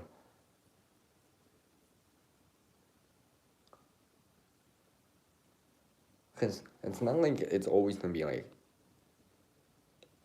you know, you're not always gonna be licking. It's like you slip and you regain your balance, or you land in a snowbank, something cushiony, or whatever. Or maybe you're with someone and they grab you in time, or whatever, right? You might not always be that licky. So that lick might be like, oh, let's just teeter to the air side of it, and then, oh, that hurt. Yeah, no. I'm almost thinking I remember that pain from spraining my wrist. Ooh, that's painful. I mean, that was painful. I was quite lucky on that, the way I fell and how the height and all that stuff. And this is why every so often you'll see me do this waddle or shuffle or something like that, or even crouch down a little bit lower. It's because if it's, let's just say, hey, there was no freezing rain, it's just this patch of road, sidewalk, whatever, right now walking on, I have to walk on or need to walk on. It's a little bit more icy than I thought. I don't know, but from whatever, right? I rather look silly, per se, waddling or crouching in like a penguin, the penguin walk, right? Where I'm just like, right? Encroaching and getting by, let's say, 20, 30, 50, 100 feet of it. Then, oops, and on the ground, and it's just like, oh, now I'm in pain, right? So, I would look silly doing it than being, feeling, oh, on the ground, it's like, oh, that hurt, and maybe that wasn't such a silly fun the penguin walk. Maybe I should have did it, right? And stuff like that. So, cause like I said, the penguin walk, right? He's slowing down and stuff like that. Don't keep your hands in your pockets when you're walking in the snow, on the snow, or let's say conditions are icy, freezing rain, or something like that. Even in the winter, even for me, I know better. Don't walk with your hands in your pocket. Because I know some people that will actually put their hands in a pocket. It's because, oh, your hands are cold. Or gloves, mitts, right? I mean, hold on a sec, let me get something.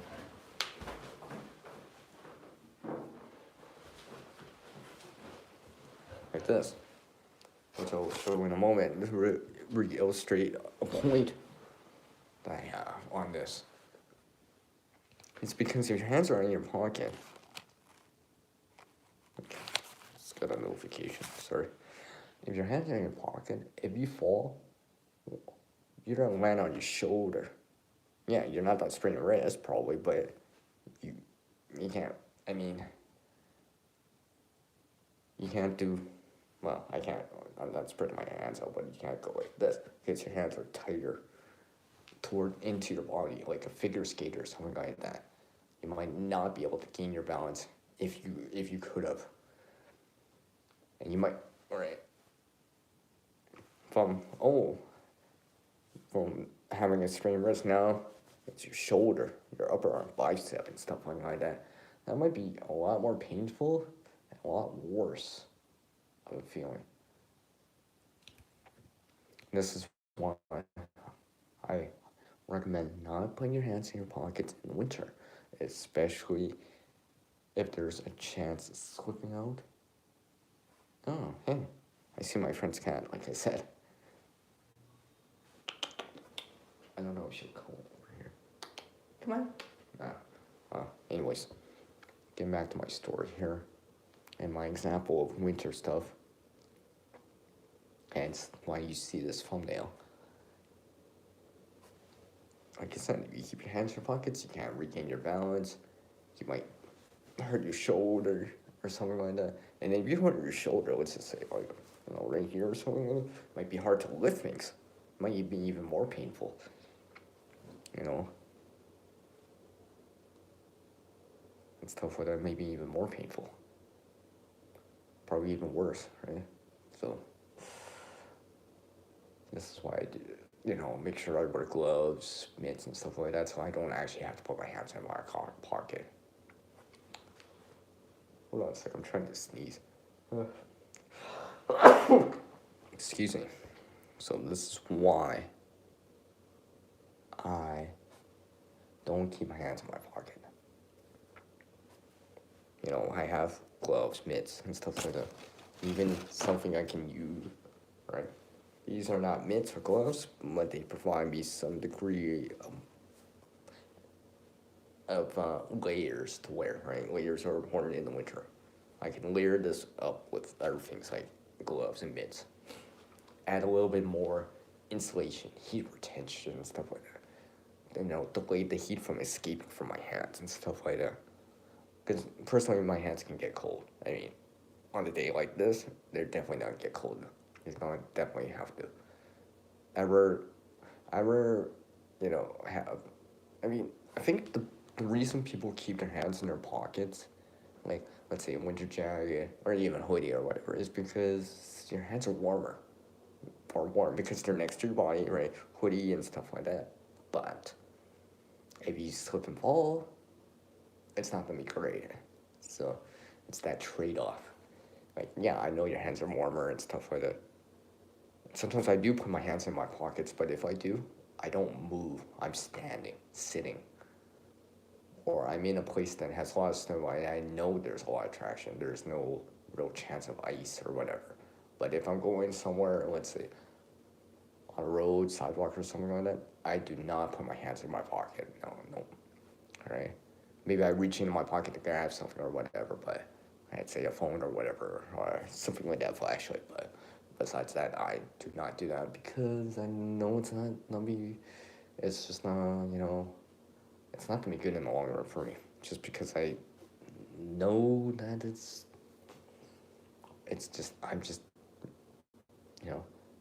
I'm chancing it. I'll be chancing it. It'll be that one time, 99% of the time it doesn't. It'll be that 0.1% of the time where it teeters their way and, you just have kind of, metaphoric bad day. And then something else happens, right? And from, nothing happened a lot of the time to, now you're like in the emergency room with a broken arm, broken leg, or something like that. So this is why I don't keep my hands in my pocket. I do the penguin walk every so often, shuffle. Sometimes I crouch too. I know some of you can't or whatever, and obviously I think it goes without saying, ice cleats, crampons will help for traction. If there's no sand or salt, or if it's not a clear, like you can't see the cement or the sidewalk, right? You don't know what's underneath and stuff like that.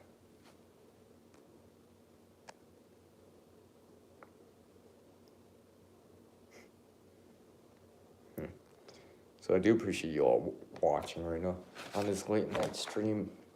Late night with CR. I know I haven't done one of these for I have not done one of these for a while. I just realized it's been quite a while since I've done one of these late night streams. And yes, it is late, that's for sure. So I do appreciate you all dropping in. And some of you catching this on the replay, I understand it. But I hope at least consider what I just said in these last little bit here, 20, 30 minutes, whatever. It might just help.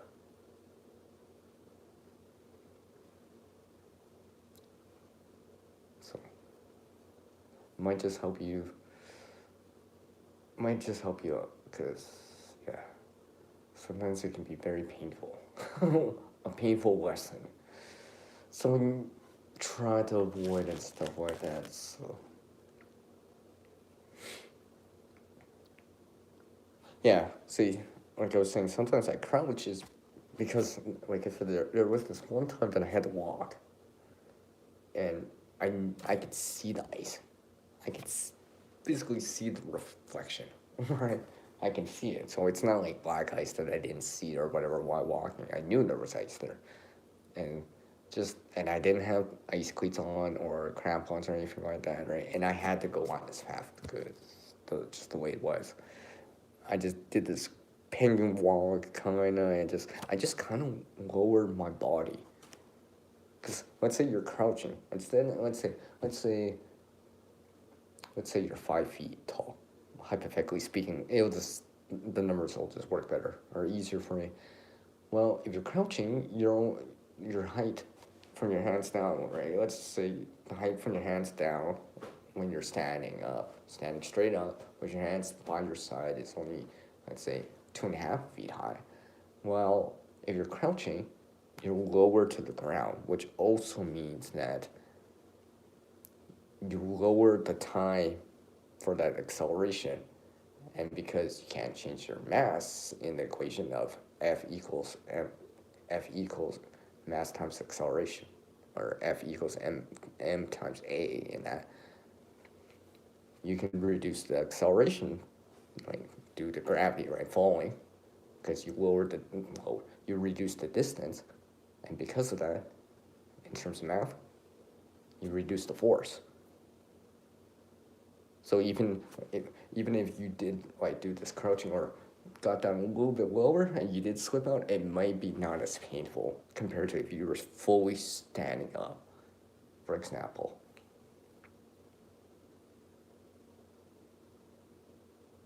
Because I know people that bike during the winter.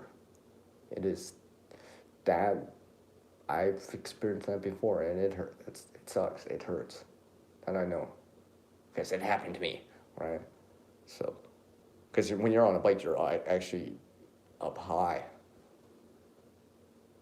usually. So, you're probably, yeah, because handlebars are in front of you, for example, right? So you're probably up higher than you usually would be if you're standing.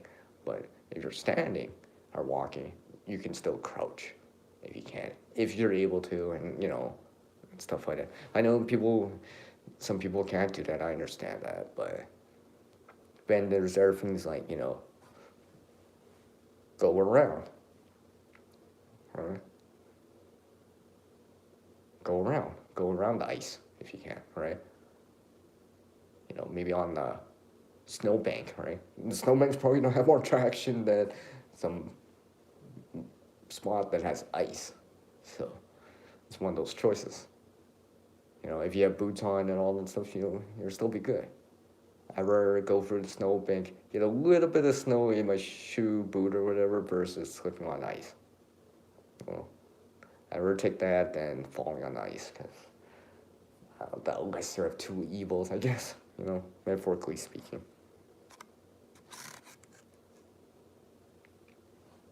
Yeah? You enjoying this, Gardner? Okay. Yeah, I know you don't experience this, but if you ever did, something to consider. I know you live in a warmer climate, per se, quote unquote, closer to the equator, and you live in the southern hemisphere and all that stuff. So obviously it's different right now, obviously too. But falls are falls.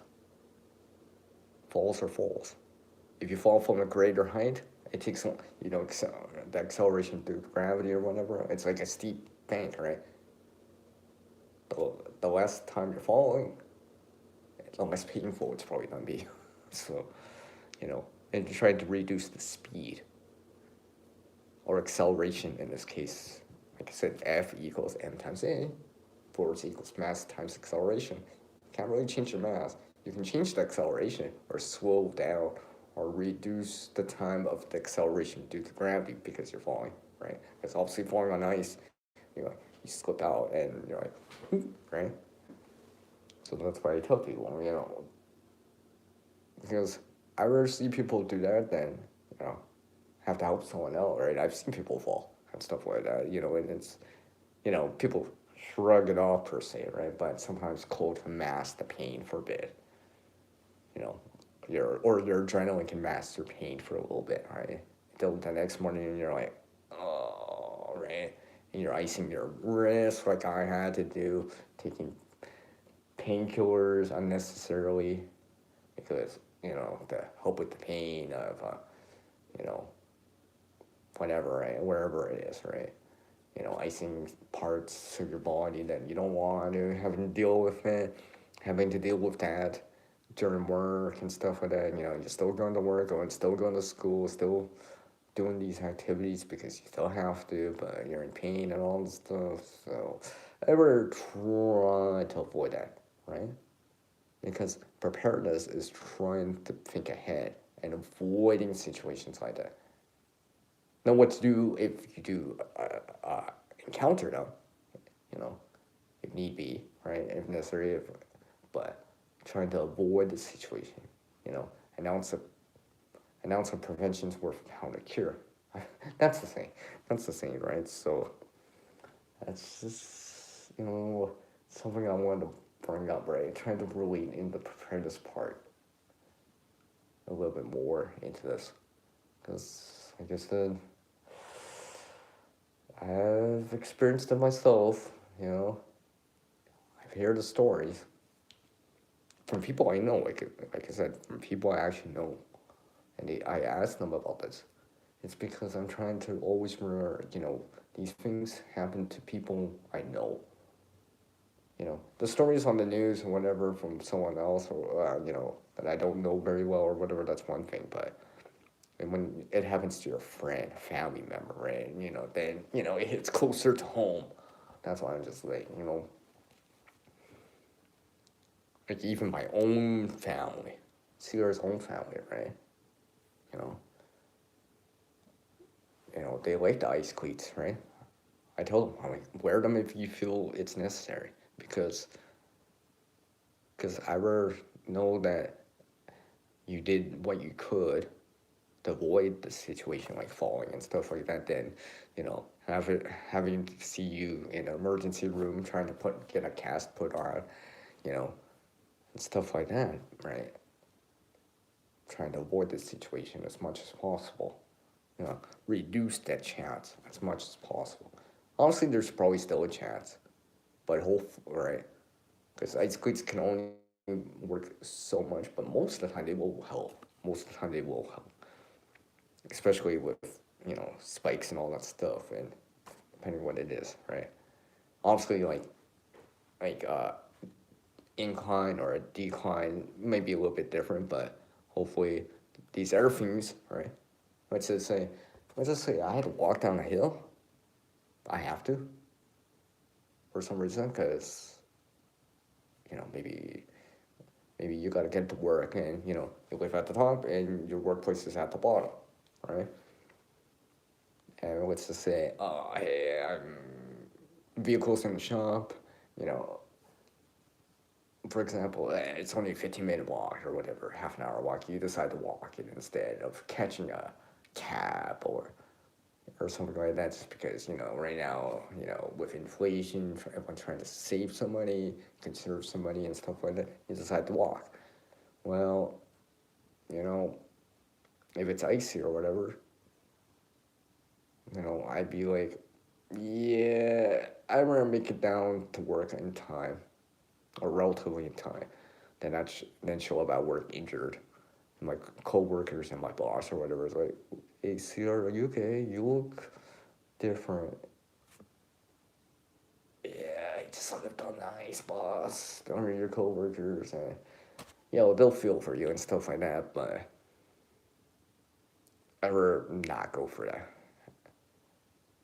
Maybe I'll go around ice, wear the ice cleats to maybe do this waddling, crouching type of thing, and hopefully it all will help me reduce that chance.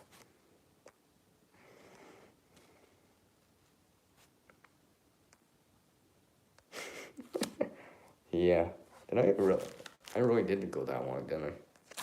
But you can see some of that passion I have for that, but it's because I've, sorry, I felt that. I feel some of that pain, right? Experienced some of it myself. Not a broken bone, I was lucky. I haven't broken a bone, but You know, obviously a sprain's not compared to a broken bone, but I feel some of that pain. You know, it's happened to me. You know, some people had it worse, but that's why, you know, don't go for the same pain that I went to. Right? It still happened to me too. So, anyways. Getting off of that subject for a little bit here. These are something I made. Well, I shouldn't say made, but something I reused. I've shown this before, but these would basically be, like I said, I don't have my gloves in this room right now, but, and some of the other things I would wear. But something like this. It's quite funny. My friend's starting to do this too. I've noticed that. And I know other people probably have done this. I don't know, maybe the homeless do it or something like that. I don't know. But, and, I mean, I haven't done this for very long, but I'm like, but basically this was one sock. Like, literally this was one, let me just connect it here. This was used to be one sock. I cut it in half. Because I couldn't find a matching pair, for example. And I was just like thinking to myself, what can I do with one long sock? Let's say it stretches up to your calf, you know, regardless if it's yours or whatever, right? Either you find it or someone gives it to you or whatever, right? Or you lose that pair or, I don't know, something like that. And, you know, you haven't been able to find a matching partner to it, for example, or whatever. Instead of just using it for maybe per se a puppet, you know, one of those hand puppet things. I'm not saying you can't do it. Of course, I drop it. Of course, don't drop it. You know, I'm not saying, you know, crafty things, but consider if you live in the winter time in certain places where it's cooler, colder, winter, the snow or whatever. Maybe consider on making something like what I have here. I'm not saying it's anything revolution, and obviously it helps to a certain degree, right? Obviously, there's a reason why layers work, because you add more insulation, reduce that heat loss. Because as soon as you go outside in the winter, you're losing heat. However, when you wear layers, certain articles of clothing, and stuff like that, the dead airspace, it reduces that heat loss. It slows it down. Slows it down. Because a lot of the time, some people dress for, hey, I'm only going from a heated home to a heated car to start it and walking back into the heated home for 5 minutes. The heated car is not warmed up. Now I'm walking back outside for 20 seconds, 10 seconds into a heated vehicle, and I'm driving to a heated place like work, school, shopping center, department store, grocery store, for example, convenience store, and stuff like that. And then getting back into my heated vehicle, I'm waiting inside, and you know, and stuff like that. Yeah, I know people do that. You know, yeah, people do that. It's just the way it is, right? I know people do that. But because of that, at times some people, I'm not saying everyone, but sometimes people kind of don't wear as much, right? So, and the thing is, hopefully it would never happen, but people get stuck in traffic. And yes, you know, turn your engine on, you know, you can do all that stuff with it. But I would say you're low on gas. Now, as prepared-minded people, you know, they try to keep their gas tank more than half or as full as possible, just so they can extend that time. And basically, wearing shelter or clothing items extends the time you can be outside for. Because I think this is more, you know, sometimes you don't notice about cold or something like that until, let's say, 1, 2, 3 hours, 4, 5, 6 hours later, right? Like you might notice that a lot more. Like getting back to this, why to be ready for, like at least, or like let's say have, well, this ain't a blanket, but maybe having a blanket with you in your vehicle or whatever, right? So you don't actually have to keep turning on the engine. You can stay warm with shelter elements, cover elements, and not have to rely as heavily on external heat sources, for example. This is why in the preparedness community you will see people highly recommend sleeping bags. It's because it's passive. It doesn't require an external heat source like fire. And you might not even have external heat sources like an ability to make fire, or maybe you have to ration the fuel, ration the fuel that you have in your tank because you've been driving for, let's say, on an 8-hour road trip and you're almost there but not quite, and you're down to a quarter of a tank, and gridlock, or you gotta wait in traffic, right? It'd be nice to know, that you can be like, oh well, we haven't moved for like an hour, so stuff like that. Be nice to know, hey, I can stay warm with shelter. Shelter. Clothing is a form of shelter. Clothing is a form of cover. Of course, I like to cover CR words, like cover, right, and stuff like that. Oh, hey, my battery's at 80%. Next. I can keep going for a little bit. But those things are important because they, like I said, it's a passive way to stay warm. And let's just say you do have an external heat source or something like that. That's just, something you can use to cut the edge, as they say, right? And it makes any type of heat source not more efficient or effective because instead, instead of, oh, I'm wearing like just a hoodie and minus 30 out in my vehicle, I'm wearing a hoodie and some layers, maybe a sweater, maybe, and I get a jacket. I could take off layers if I wanted to. Hard to put on layers when you don't have them, for example. Hard to use a sleeping bag or a blanket if you don't have it. If you have it, you still have that option. You don't have to. You don't have to put it on. Maybe it's not so bad, but having it means you do have that option available.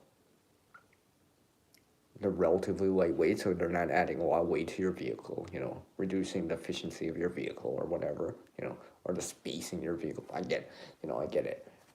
You're gonna bring people, passengers, co-workers, carpooling, your family and stuff like that. Yeah, Sorry, I feel my buddy's waking up. But they're just that useful, right? I mean, even when I was growing up, I remember, someone who, I do miss, by the way.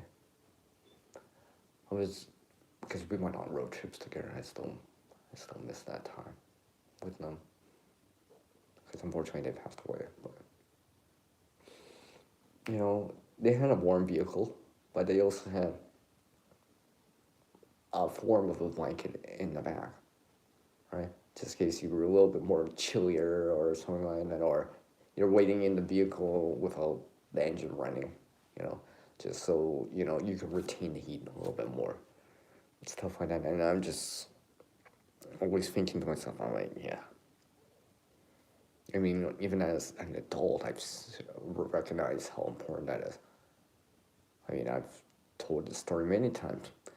Out ice fishing with people, and some of these people actually, well, they follow me here, but shout out to those people right now. You guys know what I'm talking about, right? That sleeping bag that's in the truck, it's minus 30 out and colder on an open lake, and yeah, and you get in the vehicle and Someone shivering? Yeah, that's not really help. Like, I'm not saying per se emergency. It's not quite there yet, but it's reducing that inconvenience of it to, oh, I'm not shivering anymore. I feel a lot better. I'm not normal. I mean, not normal, but not to my regular state, like inside in a warm building or whatever, right? Normal body temperature yet, but I feel warmer. I'm not shivering right now. I got that sleeping bag around me, for example, right? And buy you that time until you can get home or get off the road or get the engine running a little bit more. And sometimes those heaters and stuff like that and you have in your vehicle, depending on the vehicle, how old and all that stuff, sometimes the heaters don't work as good as they used to. You know, I mean, if your heater's not working that so during the winter when it's colder, it might fail. Right? You're having issues with your engine or tires or whatever, you might slip out, right, and stuff like that. I'm quoting something there, by the way, from someone else right there, because they kind of mentioned it on their video. Woodcraft, not woodcraft. I'm trying to remember. I always remember the first names now. But anyways, yeah. Actually, yeah. Well, if I could bring it up, I would. But yeah, because they brought up very good point. I didn't agree with every last thing, well, in terms of like layering, being ready, right, topping off gas and stuff like that. Yeah, because it'll buy you the time, right? It'll buy you more time. Because in the winter, you want to be able to buy more time. I mean, just in case. Because, it'd be nice to know, hey, we're running into some traffic jam, we're not sure how long it's gonna be, 20 minutes, half an hour, maybe 3 hours. But, so don't worry, man, I got a blanket or something along the lines of that. And maybe even a little bit more than just like emergency space blanket, Mylar space blanket, reflective blanket, but an actual blanket or something blanket in the back. Yeah, we can dip into that if absolutely necessary. If you feel cold, it's like okay, because it's more reassuring, that the driver, I'd say your friend or something like that, has something like that, reassure you, right? So, if things go a little bit more south or sour or whatever, you got an option. Because I like to have options, because when you have options, you still have something. You still have, let's say, quote unquote, an out. So this is why this is so the reason why I have stuff like this now. Sometimes I wish I did this more when I was younger, but I guess sometimes you're gonna learn things as an adult or when you're older, right? So something like that. And like I said, it's definitely cold outside. The only reason why, I probably could do it with the battery bank in, but I know my battery would start to drop as soon as I go out there. I know, because it's that cold outside right now. Especially if I don't have the battery bank, my battery would drop so fast, I know it would.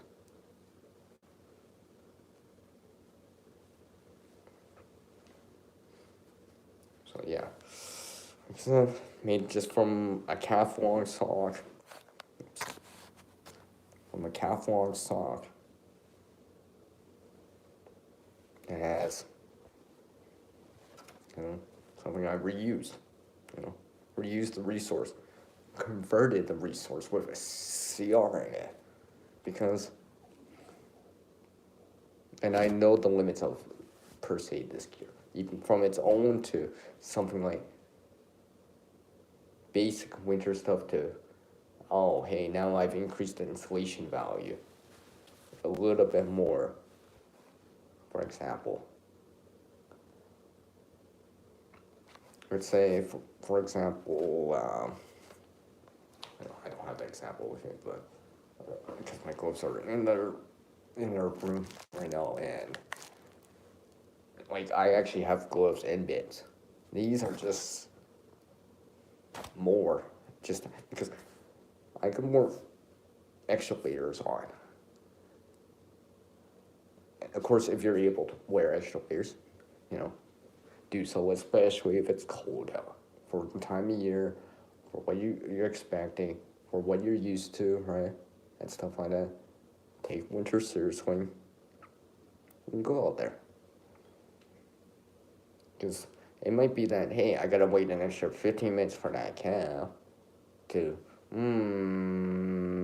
I gotta walk home, unfortunately, or I know something along the lines of that, right? Or maybe you're getting as, you're leaving a little bit later and you're walking and it's already past dark. It's dark already, where it might be a little bit colder than comparison to like during the day when it was still sunny out, relatively sunny. The winds picked up and stuff like that.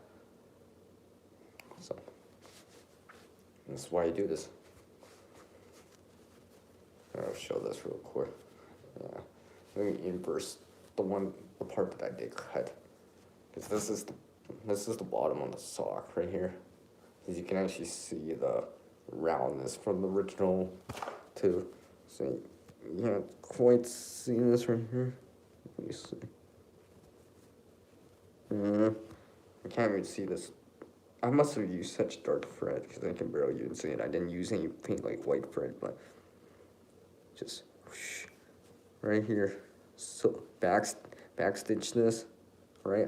That's all I did. I just invert, because it's inverted right now, and backstitched it, right? So, and then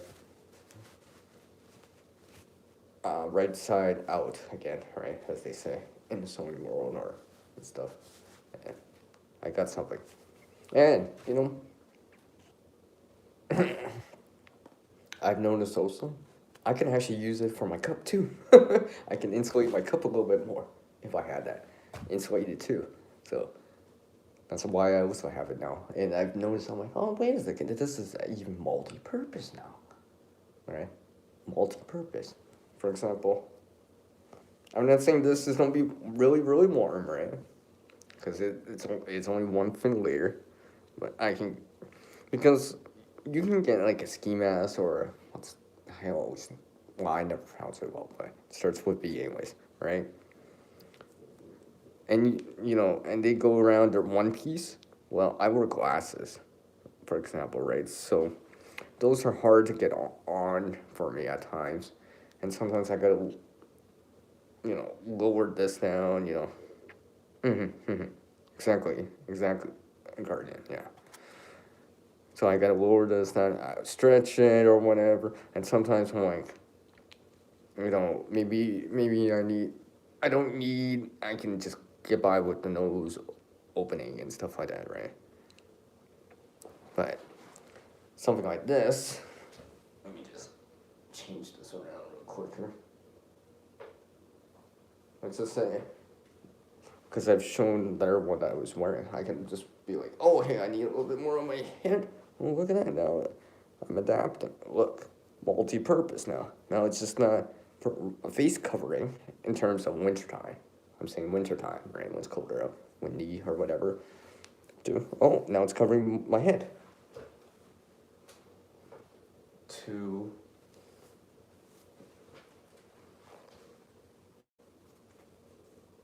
Covering more of my neck, for example. So, multi-purpose. I mean, this is one that I just keep on me, and it's synthetic. I mean, you probably could make a wool version, for example, if you really wanted something a little bit warm. This is just something I made from scrap material, pretty much. Scrap t-shirt, for example.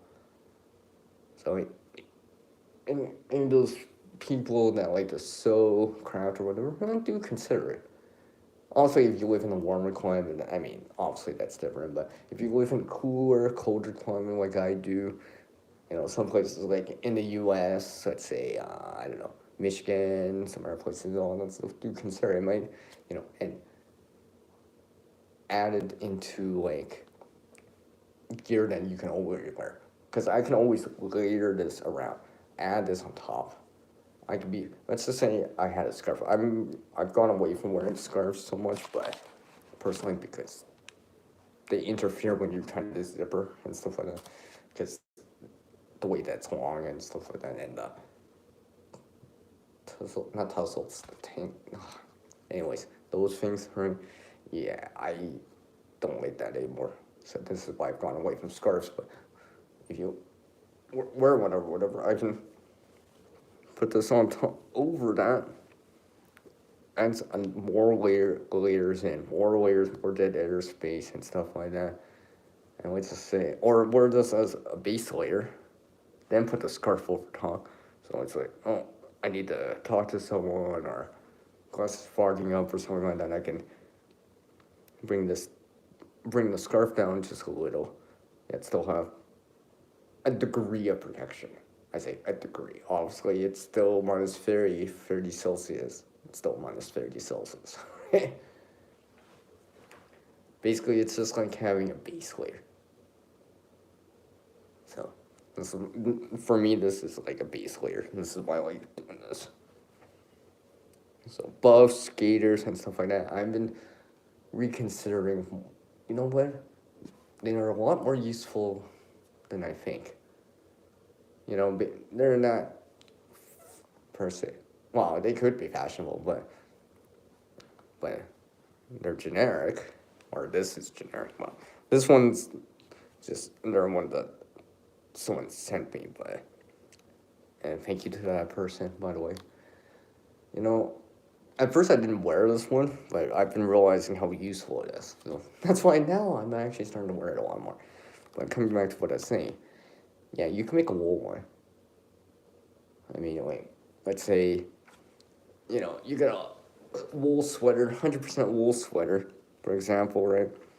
Like, look at this. This has holes in it. Let's just say you have a sweater, there's holes in it. Let's say the wool sweater doesn't even fit you anymore. It's too small. You don't fit it or anymore. You outgrown it, or maybe you have lost some weight, for example. You're one of the two, right? It's not in your size anymore. Maybe it got donated to you, all right? Instead of tossing that, for example, oh, hey, so you can use clothing like that as ranks. Even before you do that, maybe consider something like this to add into your gear rotation. Stuff that you can use as winter gear. Maybe not per se in extreme cold, but if you layer stuff, you can start. It can handle more, right? Especially a wool one, for example. I'm actually trying to see if I can actually get a wool version like this, or make one of the two. I'll probably have to make it, but the idea is, that sweater. Hey, there's still a section on that sweater without holes in it. Maybe there's holes in the arm areas from whatever, right? Holes in the upper back area, the chest area. Oh, but the stomach area, your lower back area. Hey, there's no holes in that part, right? Maybe you consider on applying some of that sewing skills. I mean, I just backstitch. I just use some thread or whatever. Just did a backstitch. Obviously you want to size it, right? Because you don't want it too tight, or else you won't be able to slide it on and pull it off, right? I can stretch this, for example. Imagine this was wool. If I could stretch it out this far, it would still be good. But I can still hold. It still holds onto me, like right here, for example. But like I was saying, and I would avoid a cotton version, just because cotton, when it gets wet, it tends to take longer to dry. In comparison to like synthetic, for example. And also wool has the tendency to hold more heat value even if it's slightly moist. a little bit better than even synthetic. This version, it's a synthetic version. I'm not saying, no, remember, there's pros and cons to materials. It's just like using the right resource for the job, for example. Because for that same reason, I wouldn't say it like that, card. What I'm saying is, con might be better when it's really hot out. It's really hot out, you're trying to keep cool and stuff like that. It's like a cooling ring or something like that. That's one thing. But in the wintertime, that's the effect or something you don't want for the opposite reason. You don't want to be cool. You don't want to be keeping moisture next to your body in the wintertime. You want it to stay dry because moisture, wetness, water pulls heat from the body much faster than ambient air.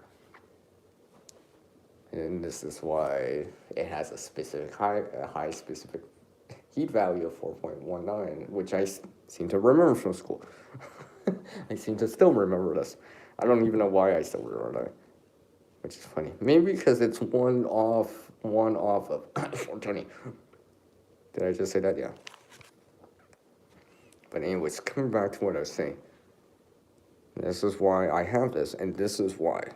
And some of you have known me now for a little bit, and I've shared it privately with some people out there, why I've been making more of these. Because I'm just like, it's just that useful.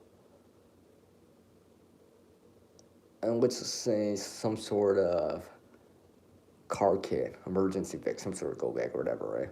I could easily add these into, give me a little bit more to work with. And since it's multifunctional, maybe I can find a way to use it, right? Sorry, I keep hearing something. I keep thinking my friend's getting up or something like that. Or telling me, you're so loud, Sierra.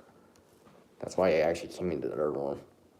Because it seems like I'm talking a lot more and a lot more louder than I am now. Well, it was.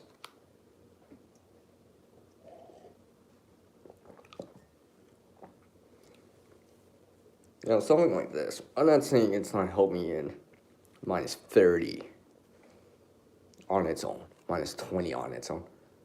I generally will wear this, start wearing something like that when it's like 5 Celsius, let's say 40 Fahrenheit, or to, let's say, 20 Fahrenheit, minus 5 to minus 10. After that, I have the tendency to wear a version of a buff like this, but it's thicker.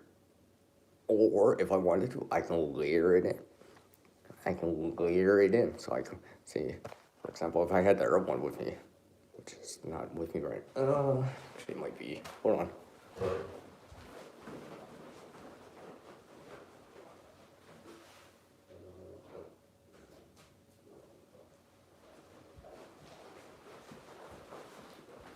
I'm not sure. Oh, wait. Hold on.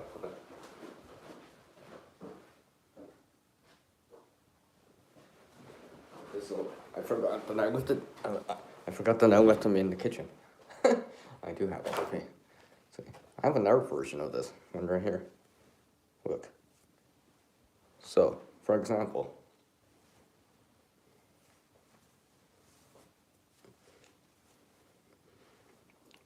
put it around my head like that. It'll stay around my head. This is thicker, for example. And look.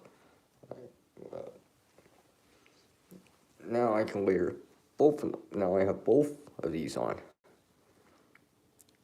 See? I have both of them on now. More layers of insulation, more dead airspace. If I'm getting too warm or something like that, need, what's more air in, I can go back and tone it back, right? I could use this as a base layer and then wear this one right here, which is thicker, as the outside layer, for example. And, for example, if I had another one, I could put another one on. Now my face is definitely gonna be warm. I'm not gonna be like, well, let's just say I won't get frostnip or frostbite on my cheek or less likely for my nose and stuff like that. You know, I can put goggles over top. These seem to like I can wear these with my glasses. It's not one piece like some of those things that like if you don't wear glasses, yeah, go ahead and wear those other things. I get it, right? But I do wear glasses. I know some of you people that wear glasses. A lot of people wear glasses. And some people wear glasses in the winter, right? And your face gets cold. Those ski masks are one piece, like a two perk with something like this. Or the little eye pieces and stuff like that, little mouthpiece right here. And I just can't wear those with glasses. I just cannot wear them with glasses. And also, I need to see what I'm doing, the road where I'm walking and stuff like that. Because I'm nearsighted, as in I can see near, not far. And this is actually getting quite warm on me. But yes. This is why I wear these, or have these.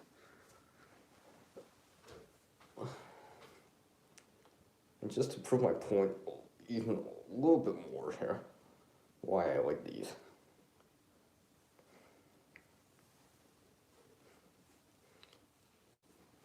For example, let me put this one on. Alright. I don't have my toque with me, but hey, this ain't a toque per se, but you would get the idea. I can put a toque over top of this. Now, I have multiple layers. So if I'm getting too hot, I can let some air in. For example, cool down a tad, right? Cool down a bit. I can remove some layers, yet still, you know, let's say, oh, I'm getting warm, I don't want to break a sweat. Well, let's cool down a little so I don't break a sweat, right? Because I don't want to break a sweat in the wintertime. And put, oh, I'm starting to get cold again. Oh, I can put these dry, hopefully they're dry, clothes or layers back on me, warm up a bit, and be like, and get on my way again.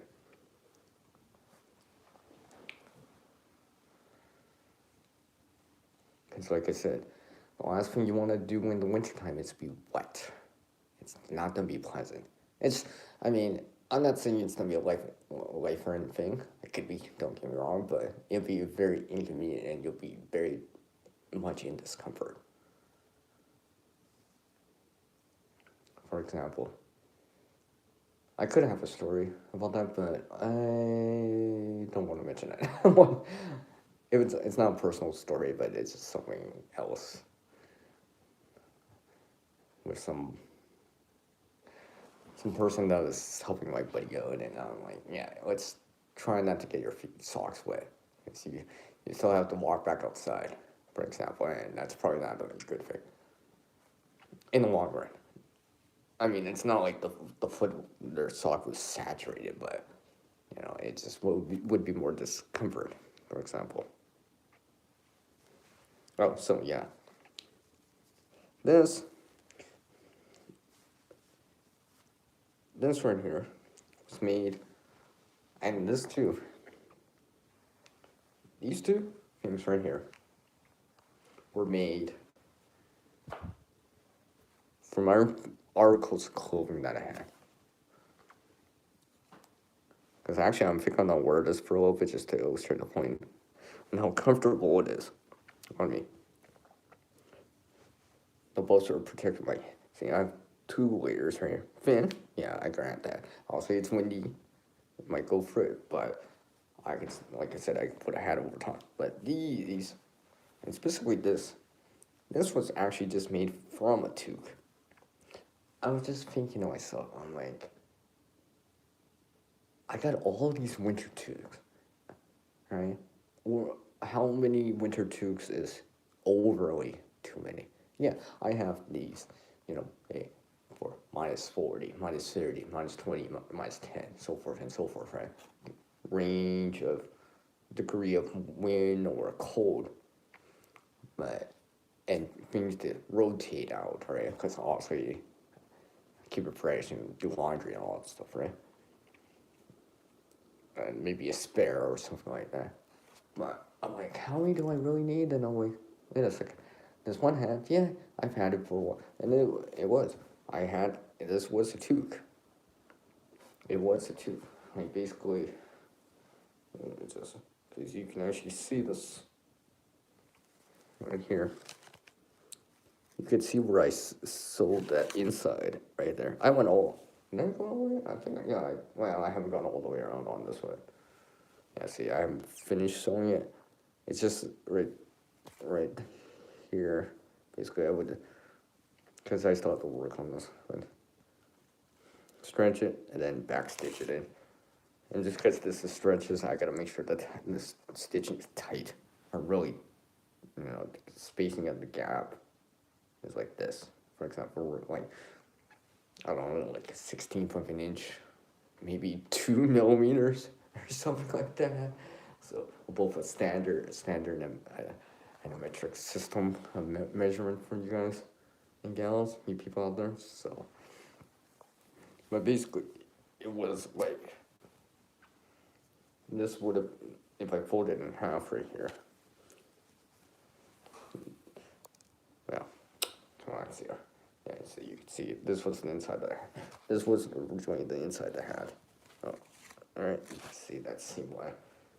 Let me just fold this right here. So it would have been something like this. That would have been the bottom of the hat. Now the top part, because the way that these toques are made, there's usually 4 points. So, well, 2, then 2, and it's stitched to a point at the top. That's why it goes around in a circle. So that's why it fits the dome shape of a head, for example. That's how it's sewn and made, right? And yes, you probably could reuse those scrap pieces, right?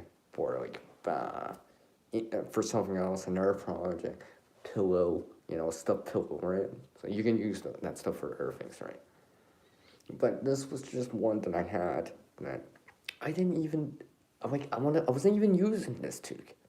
I wasn't even using it. I didn't want to use it, and I didn't, and stuff like that. And I was just thinking to myself, yes, I could donate it, yes, for example, right? But let's just say it's a old hat, old sports team, a logo on it or whatever that no one cares about anymore. Is someone really gonna buy that at a secondhand store? Am I really gonna be able to give it to someone, per se? Right? Yeah, maybe a homeless person might take it, but maybe you'll be like, oh, I still can't find anyone that would like it. No one wants it. It doesn't fit their head. It's too small. It's too small on me. It doesn't fit anyone. No one likes the color or whatever, right? And I'm like, wait a second. Why don't I make this, but with thicker material? And that's why I started to do it like this. Because now, like I said, I can add that layer on, and basically it's like having a scarf on me. Yet it's a buff. Or a gaiter. So I guess like a winter gaiter or buff. Like I have this other one that's like pre-made. Oh, I shouldn't say pre-made, but pre-manufactured, right? It was originally sold as it. But this is a way of having one or making one from something else you may have or older winter gear that, hey, you might be wanting to give to secondhand place or something like that. But, you're thinking to yourself, it's like, well, CR, I do get cold in the winter. My neck gets cold. I've been cold. I'm working on this kind of get home bag, right? GHB, some sort of go bag, I like to do winter activities, go skiing, tobogganing with the kids or something like that. Go out for walks in the winter still, or I gotta walk the dog in the winter still. Well, maybe consider something like this. So, battery's not charging. Dang it. Why is my battery not charging? Sorry. I gotta make sure my battery's charging. It's down to, yeah, I still have, make sure my battery's charging. down to 58. I seem to be doing that CR thing, and I'm like, I totally forgot about checking my phone.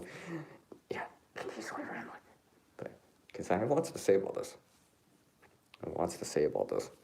But yeah. Oh, yeah, let me partially take this off.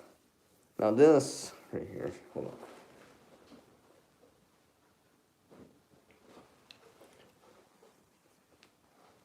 That's the reason why I'm illustrating this. Now this is a commercially kind of made buff, or gate, or whatever you want to call this, right? So basically, there's a couple ways, you can put it around your neck or whatever, right? The way you put these on, obviously it's got to be long enough, but basically, whatever you want on the outside, it has to be on the inside. You fold it in half like this, put it on your head, grab half of it, and then go like this and just kind of tuck the rest in and bring it down, for example, right? So you would do something like this, right? Maybe this will get me by, let's say if I'm wearing a hoodie, this might get me by on 0 Celsius, let's just say 32 Fahrenheit, for example, right? It's not too windy out or something like that. Let's just say it's more windy out. Minus 10. For example, right? I could wear that, put that back. Let me restate that again. I could put this on, put the toque over top. Let's just say, hey, I got one of these with me because that's what I have. Oh, look, I'm gonna put this on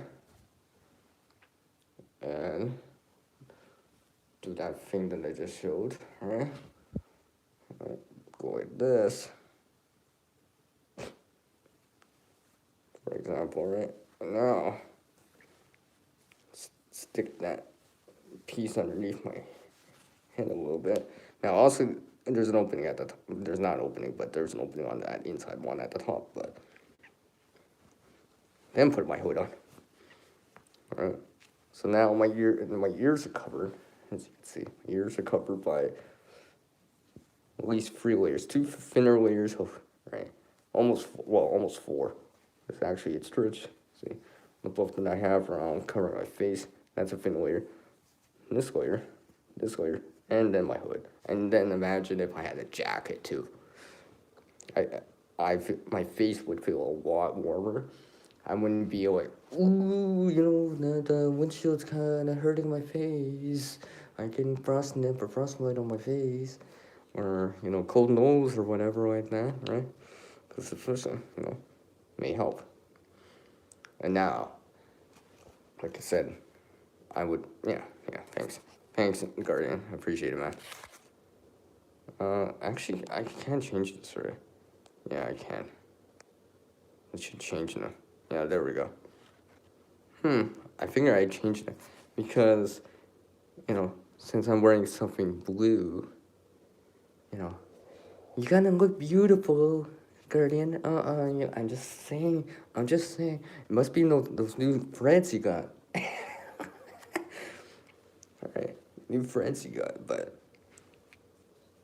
I'm almost thinking I have to actually take some of this off. I can start getting warm in here.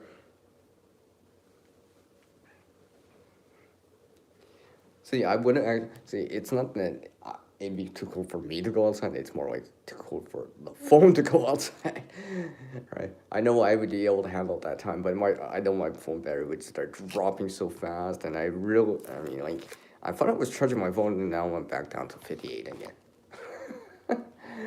So unless I top up my phone a little bit more here, I might actually, maybe, I don't know. Let's see.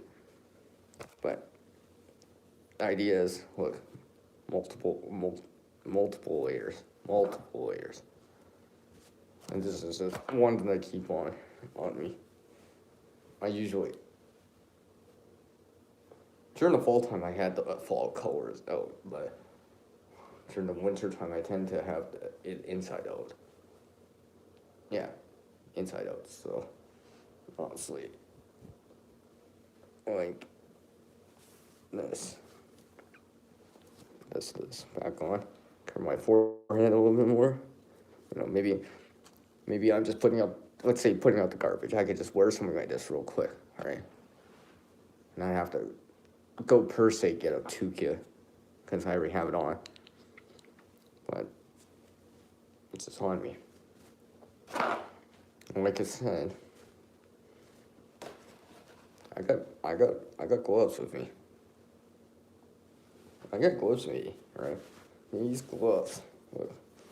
I mean, I'm not saying I don't have big hands or whatever, but these gloves go down my wrists a lot more.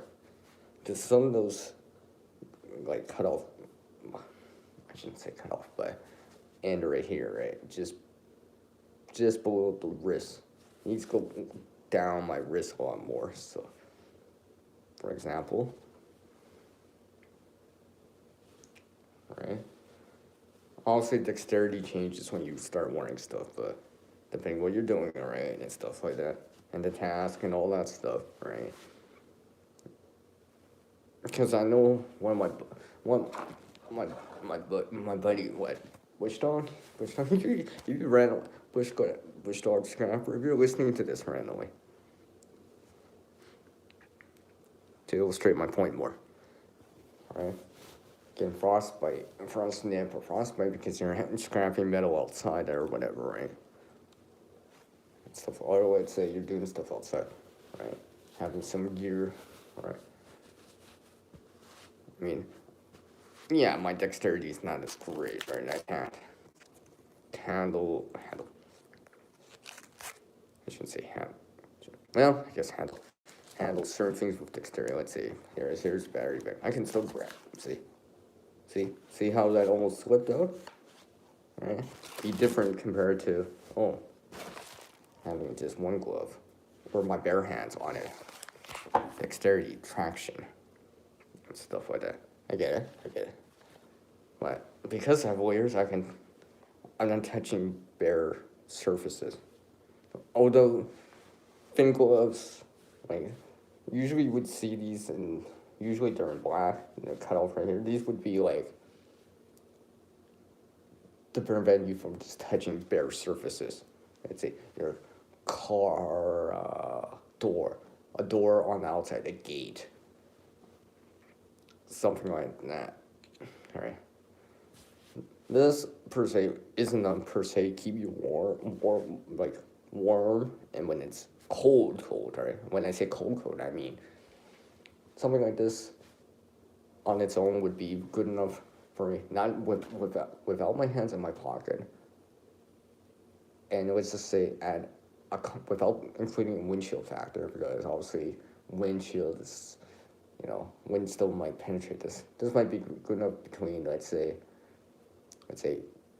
40 Fahrenheit plus 4 down to maybe as low as like minus 10 Celsius, maybe 20 Fahrenheit, for example, right?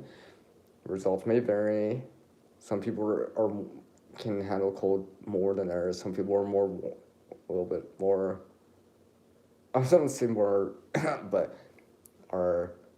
can handle cold better, right? Or tolerances, right? Depending on a person. But usually if it's below those temperatures, or it's more windy out, I start putting more layers on. I start putting on and something now, I have a narrow layer on. And one thing about this that's different from, let's say, here's a version of a mid right here. There's a front part, right? Mid. Now, honestly, everyone knows, most people know, that mids are warmer, generally, right? Mids are warmer because it keeps your fingers together. Your fingers are together in it. But what about your thumb? Your thumb's not together with your, pinky and all your rest of your fingers. This is why I've been enjoying this. This is meant for warmth, in terms of because my thumb's right next to my thumb. My thumb is right next to my fingers. I can make a fist in it, keep my digits warm. For example, my thumb warm. For example, if I need to grab something, I could not quite. I don't have the full dexterity like my bare hand or glove, but I can touch something like, hey, let's say a shovel, for example. People shovel snow here in Canada. On the outside sidewalk, whatever. You know, back door, front porch, or whatever, right? People do that, right? Well, and sometimes, let's say you get a handle that gets cold. It's metal, plastic. It's not a wooden one, or even that wooden one, it might still feel cold, right? So I could put my hand around that and still do that. So I can still do that. But if I need to be more, uh, need more dexterity, something that I have to use fingers for, no, obviously I can't do that because I really don't have access to fingers, right? I can sort of do my index finger and thumb right here. I could sort of pinch something if I had to, but let's just say I need like, let's see, my middle index finger and my thumb, might be able to do it, but I might need to take off the glove, I mean, a mid or something like this, and you go like this, and then use just the glove or open hand, if I had to.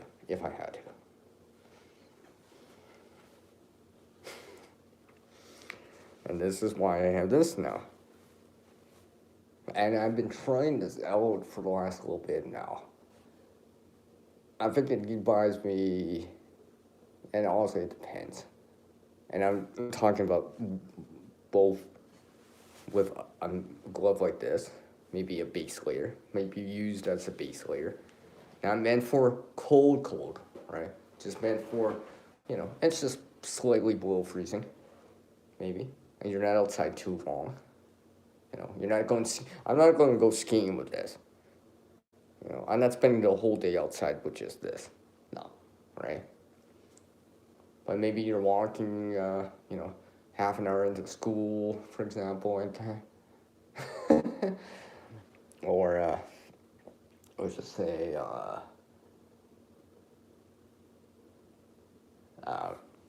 you know, something along the lines of that. Something like this might give me an extra 5 degrees, or an extra where I can handle a little bit, like minus 15 Celsius, maybe 0 Fahrenheit. Windshield is a totally different factor, right? Because wind may still penetrate the layers, depending how tight the weave is and stuff like that, obviously. But like I said, that's situational. It's not always windy out, but it might be cold still. I know, of course, if it's cold and windy, well, it's going to feel a lot colder. That's why windshield factor cools you off a lot more. For the same reason, in the summertime, it feels nice when it's hot out and there's a cool breeze because you feel cooler. For that same reason why it helps you in the summertime, cool breeze, right? Windy, it's not as warm or hot out. It's not make you feel cold in the winter. So, like I said, because it's wind's blowing heat off you, right? Right now, if I had a thermal camera or something like that, you would probably notice the heat loss is a lot less because there's more dead air space, insulation, for example. So I can grab, because I've done this, because for anyone that knows, I do pick up the plaza, so I'm picking up,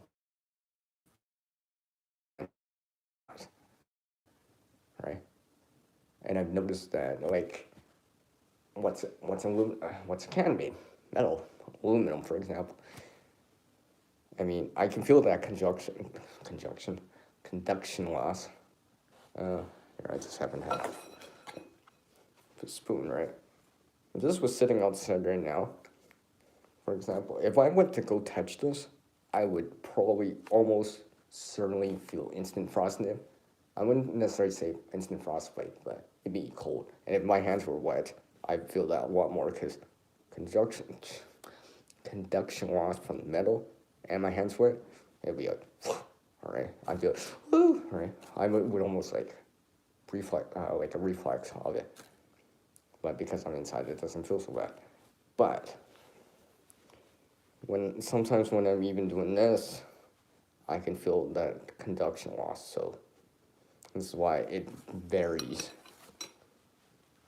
to a certain degree. There's range that this can handle.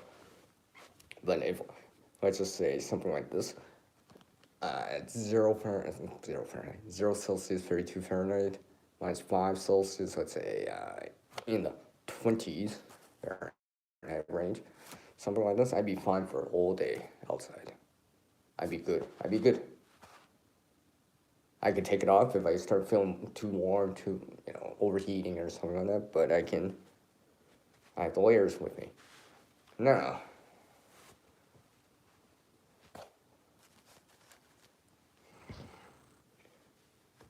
what I also do here, these ones, I don't usually wear these ones. These are mitts I have. They're smaller on me because they're not as long as this.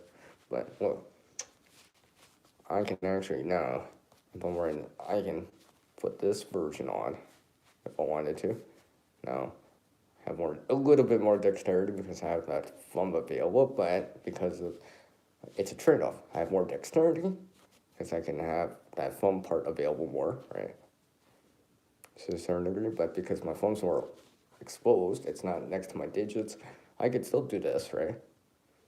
But I can't do this I can't just make a fist in it. I actually, right, unlike something like this, where I can actually easily make a fist inside without doing much, right? Have more insulation, warm up my thumb, let's just say my thumb's starting to get cold or something like that. I had to take this off, handle something, needed dexterity. I'm putting it back on to warm it back up. All right. Maybe I had to grab stuff. Maybe I had to touch. Maybe it's one of those gloves that I can touch this plate. No, see, this one can't. But I had to handle my phone or something like that. Many of us have. I'll get into that. All right, but right. So I had to take this off, or I had to take off my gloves so I can swipe the phone, answer a phone call, right? I don't have the Bluetooth with me, or I still have to make a text message or whatever, and I'm not using voice to text or anything like that, right? Still handle the phone, right? I just took it off, all right? Now I can put it back on. My phone was starting to get cold.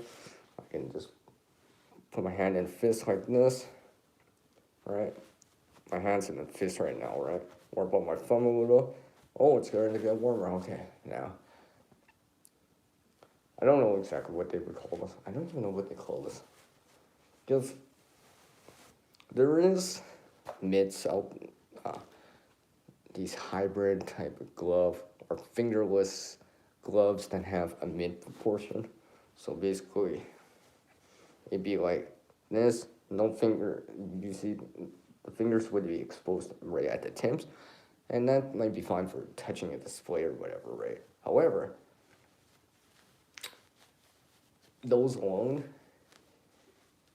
won't be as warm as me wearing a mitt and a glove.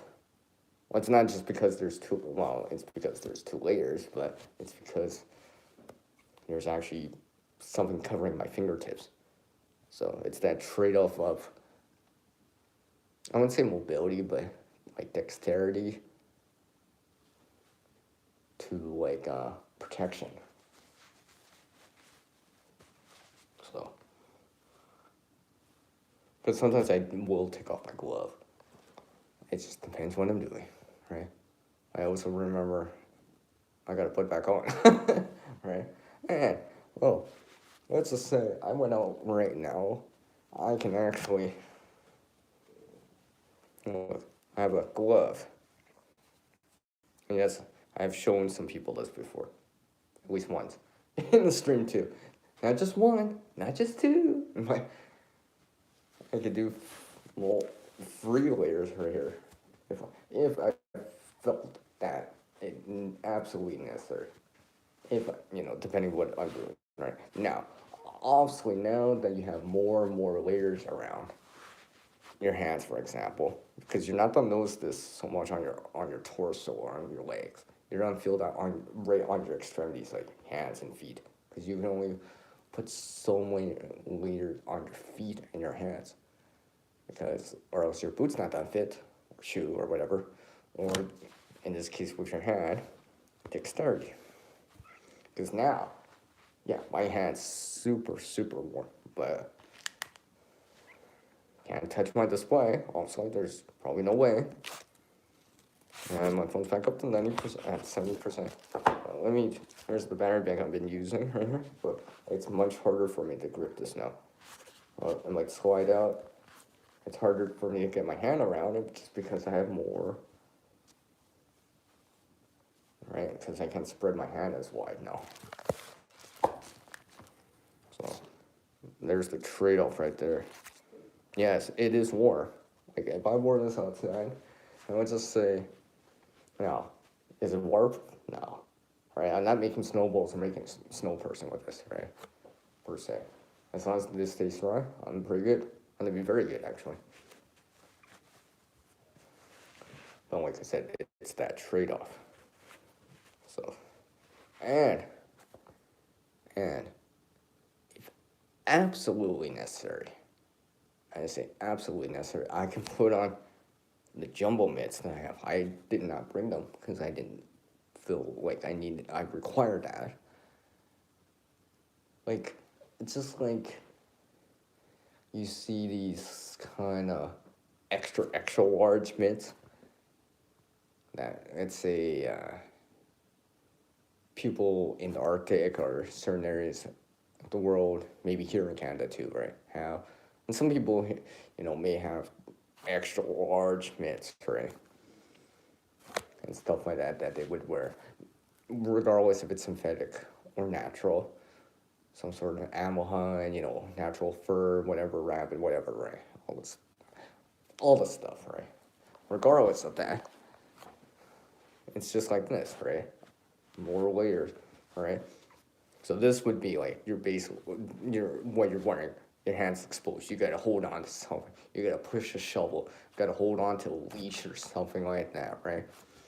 You still got something. You need more dexterity. You gotta handle something a little bit more technical. Well, not technical, but like a phone or whatever. I say phone as a modern day example. It would have been probably like, maybe a tool. Like, let's just say you gotta handle like a cutting tool or whatever. It's gonna be tricky with this. I might have to take off this. I probably could handle it with this, because now I have more of the thumb exposed, like I said, because this helps keep my thumb warmer. Basically, that's what what I have it for. I can wear it on its own to a certain degree, but basically I wear it as an additional layer on top of the gloves or thinner mitts, right? So, for example, now I have the thumb exposed. Now I can use that cutting tool probably a little bit better than when I had this one on. Trade-off is I don't lose a little bit of heat. It's not to be as warm. Still can't touch the display unless I had one of those things right here on the fingertips. Right here, probably, right? If you do, that's all good, right? You don't have to. You'd be able to do swiping and all that stuff. This is the battery bank right here that I'm using. Oh, yeah, I dropped one bar already, so I am charging the device here. So, and this has some texture to it, but not much. But this would slide in my hand. I would have really great grip with it. I would just say I had to really grip that or whatever. Now I got a little bit more grip, but the trade-off is now my fingers are not together anymore, like a glove or a mitt or any of these two that I've been showing. Bars. But more dexterity. I can do finer tasks, more dexterity, and hopefully it wouldn't come to where I need my bare hand to do something.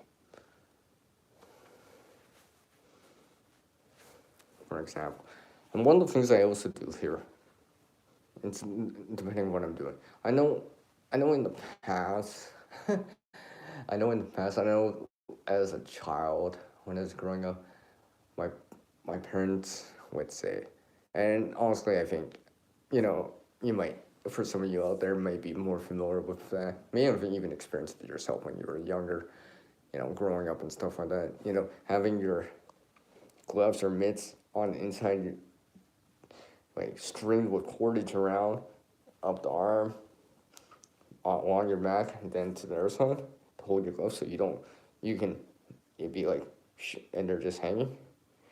Well, I don't quite do that anymore, but I'm just remembering that. But basically, if I had to take these off, let's just say, oh, hey, I gotta take all of the, I need the hammocks. I would actually not put it in my pocket. I put them underneath my armpit. Do what I need to do if it was possible, right? Keep them warm, right? That way, oh no, these are warm. I can put my hands cold because I've been outside just few minutes, 30 seconds, a minute or whatever, right? My hands starting to go. Oh, now I can put these back on. Warm, dry clothes back on. Layer back up. Maybe I had to pick something up or whatever, or I needed a dexterity. Now I can put these back on, warm up my hands. Oh, it's even colder out than I think, or my thumb's cold too. Oh, look, warm up my hand all the way. Right? Keep my hand nice and warm, because when your hands are warm and you still can have dexterity, you have more control of things. Because when your hands cold or numb or something like that, it's harder to do things. It is definitely harder to do things. Now, this is not to boast or brag or anything like that, because clearly it's not a full submersion thing, but I have done the hand submerging thing. And I remember that because it was, now I did it out in a sheltered area. It was outside technically, but not a heated area.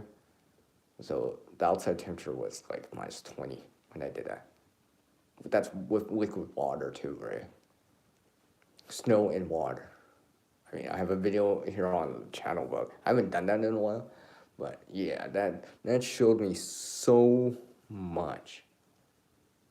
An experience. I'm not saying I want to go try it or whatever, but for me, it showed me how just that experience alone, few minutes of a hand being wet. And remember, I didn't go, I probably went up to here or whatever, right? So it's not like my whole form, it's not my whole body. I just imagine it would be, that feeling would be over my body and it'd be probably a lot worse, right? But how cold was that instant shock value when I first put my hands in it. I was just, I think I still remember, I was, that kind of almost like a reflex. I was like, oh yeah, that's really cold, right? And I didn't. And remember, in this video that I showed, I tried to use a ferrocerium rod. I tried to light a fire starter, then light a candle. And yes, I did warm up my hands a little bit to that point. But what many of you don't know, if you didn't hear me say this before, because I didn't mention it or whatever, and in the comments at that time, it took me an hour after that time to recover my hands back to like a normal state, like what I feel right now, right? Where it's like normal. So, when they say the longer you've been cold, the longer it takes to warm up, yeah, now I totally understand that. Because you would see in that video, oh yeah, you have a fire starter or per se, quote unquote, a candle or whatever to warm your hands. Well, yeah, but I need a lot more time than that afterwards to regain back to like a normal state. So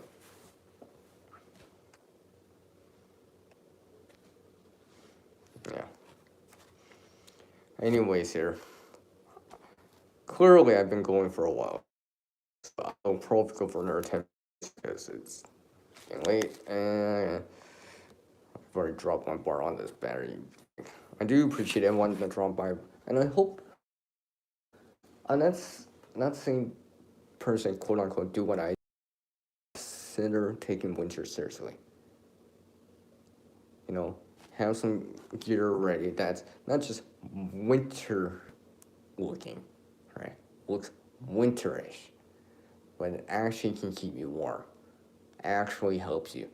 You know, where hey, I know yeah, CR, I've tried it not just for 5 minutes, but I mean I was outside for an hour. I knew the temperature was, and it was -20. My hands were still good, or whatever, right? Core body, legs, head, neck, feet, right? Because sometimes it's one thing to be outside for 5 minutes, a couple minutes, in -30 with the gear you have, but can that same gear at that time help you for 20 minutes, 30 minutes? You know, let's just say you're gonna, I gotta walk to school. I gotta walk to school, CR. My, the usual run I get from my dad or whatever, my brother, sister, whatever, right? Oh, they had to leave early, so I have to walk to school. It takes me an hour, a half an hour, or something like that, right? Well, there's a difference between I'm just going in the vehicle and getting a ride, and I'll get picked up after school or whatever, right? To and being only home for a few minutes, then go back in the warm area. To hey, I'm gonna be outside for longer, and then be able to quote unquote warm back up, and as soon as I would like, or I have to be able to endure or handle some of that heat loss. I mean, cold a little bit longer and tolerate it, right? Yes, and remember, everyone, I'm gonna show this part since I have both. Just to tell you straight, it's one thing to do this. Don't do it with your bare hands. It's probably not a good idea. This, blowing into your hands like this, blows moisture into your gloves. What happens with moisture when it gets cold? It starts to freeze. There's moisture. Water conducts heat away faster than the air will. Especially, right? Moisture is not a good thing in winter. It's almost better to put them underneath your armpits, right? Or if you can, inside your jacket.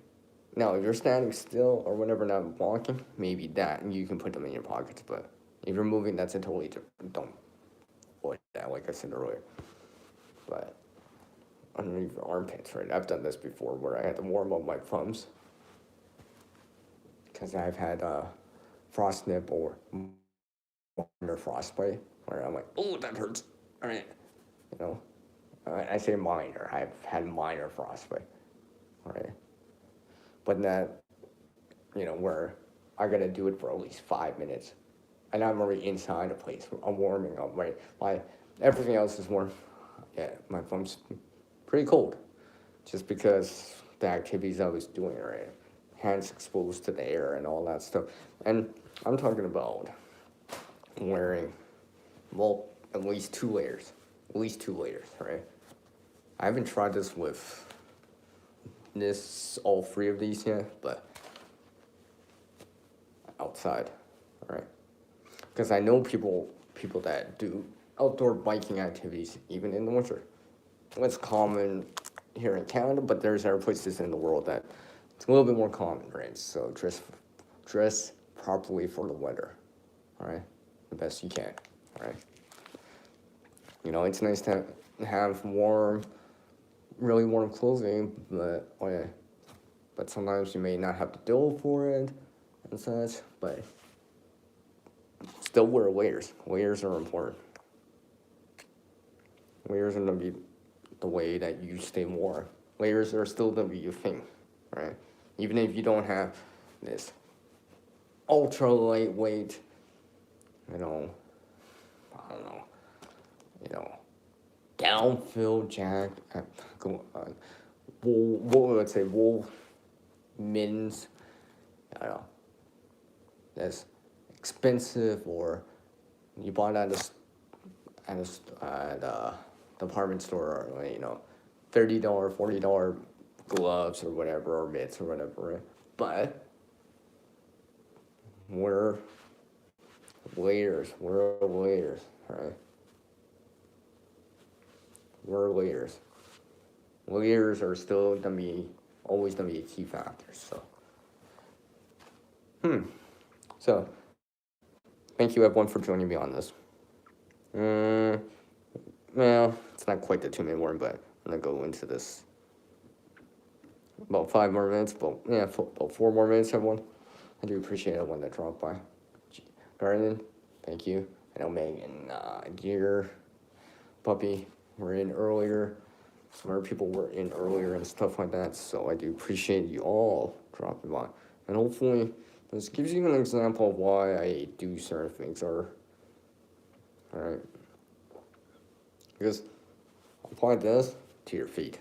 Apply this, what I just always show: face, neck, head, neck. Alright, don't get frostbite or frostnip on your neck. It's not hurt. Torso, right? Keep your torso, core body warm. Because if your core body's warm, well, you're not done have that kind of heat pulling away from your extremities, right? Because that's an automatic reaction. If your torso starts getting cold, what's gonna happen? Your hands are gonna start getting cold, because as far as I know, it's an automatic response, right? Where your body's gonna pull heat from your extremities to keep your core warm, because I think it's, to keep your heart, lungs, liver, and all that stuff going, because obviously those are important, right? So keep your extremities warm, and your torso, right? Chest, stomach, back, all this stuff, right? Have good shelter, solid shelter, especially when it's cold, right? Yeah, you might have hand warmers and all that stuff, but remember, that's just like fire. Have solid shelter, clothing elements. So if you have to, and not have to rely on, per se, fire or a heat source as much or as long. Yeah, they're important. I'm not saying they're not important. They have their time and place, right? I got a fire kit. I got hot hands and stuff like that too. But I've also realized that, hey, if I don't have to rely on that stuff, or less likely to rely on, or less rely on a heat source like a fire, turn on that engine as much, I can conserve that fuel, because fire, heat sources, your engine, your heater, are all combustibles, consumables. You will start to drain it down to the point where you can't use it anymore, because there's no more output. You can't output it anymore. But having solid shelter means that maybe you can get by with, let's say on a low setting, for example, right? Or just kind of turning that engine over, for example, the heater or whatever, for just to cut the edge. But after that, you're good for another couple hours again, 30 minutes, couple hours again, right? Versus, oh, hey, I don't have any of this. I decided not to there's no blanket in the car, and now you actually have to turn on that engine more like, not just 10 minutes, but almost 5 minutes, just to cut the edge. And of course, it doesn't help if you have low gas, or something like that. All right, I guess, like always, that 2 minute. Well, you know what? I'll put that 2 minute warning in. I didn't go realize how far I'm going in. And apparently, this is gonna be a long stream in portrait. Sorry, I should have put it in landscape. Fixed tab when that dropped by. Yeah, I guess I maintained the stream long enough to not fully charge my phone, but have some point of a charge. So I'm gonna remember, right? And of course, because I see stuff like this, especially more busy areas, you might see stuff like this, right? So don't be that person that loses a glove or a glove, a mitt, or something like that. That might be more painful than you think in terms of frostbite or something worse, right? Right? Because if one thinks they look silly because they're wearing certain things, think how silly you feel when you're like you're shivering and trying to warm back up and complaining about it, right? All right, do something about it, right? Take active steps towards it, and plan ahead and realize, yes, you kind of have a point here. It does get cold here in Canada or in my place for what it is, right? For what you're used to. It's possible I've seen it, the record show it could be possible, right?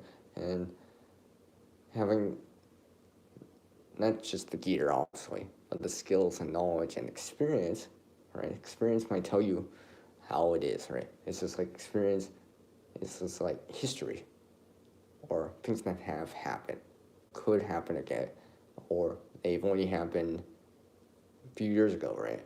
And it looks like, oh, it might happen again, kind of deal. Are important too. So, you all can create a better future starting today. As I stand up here, because I got stretcher. As our world changes, we can, not always, we can adapt to. Our skills and knowledge get better with practice, such as sewing. I'm totally getting better. Maybe I think I'm a little so-so, but I'm slowly getting better at sewing. Anyways, that was a joke. Unfortunately, we can't help everyone out there, but we can help one person out there.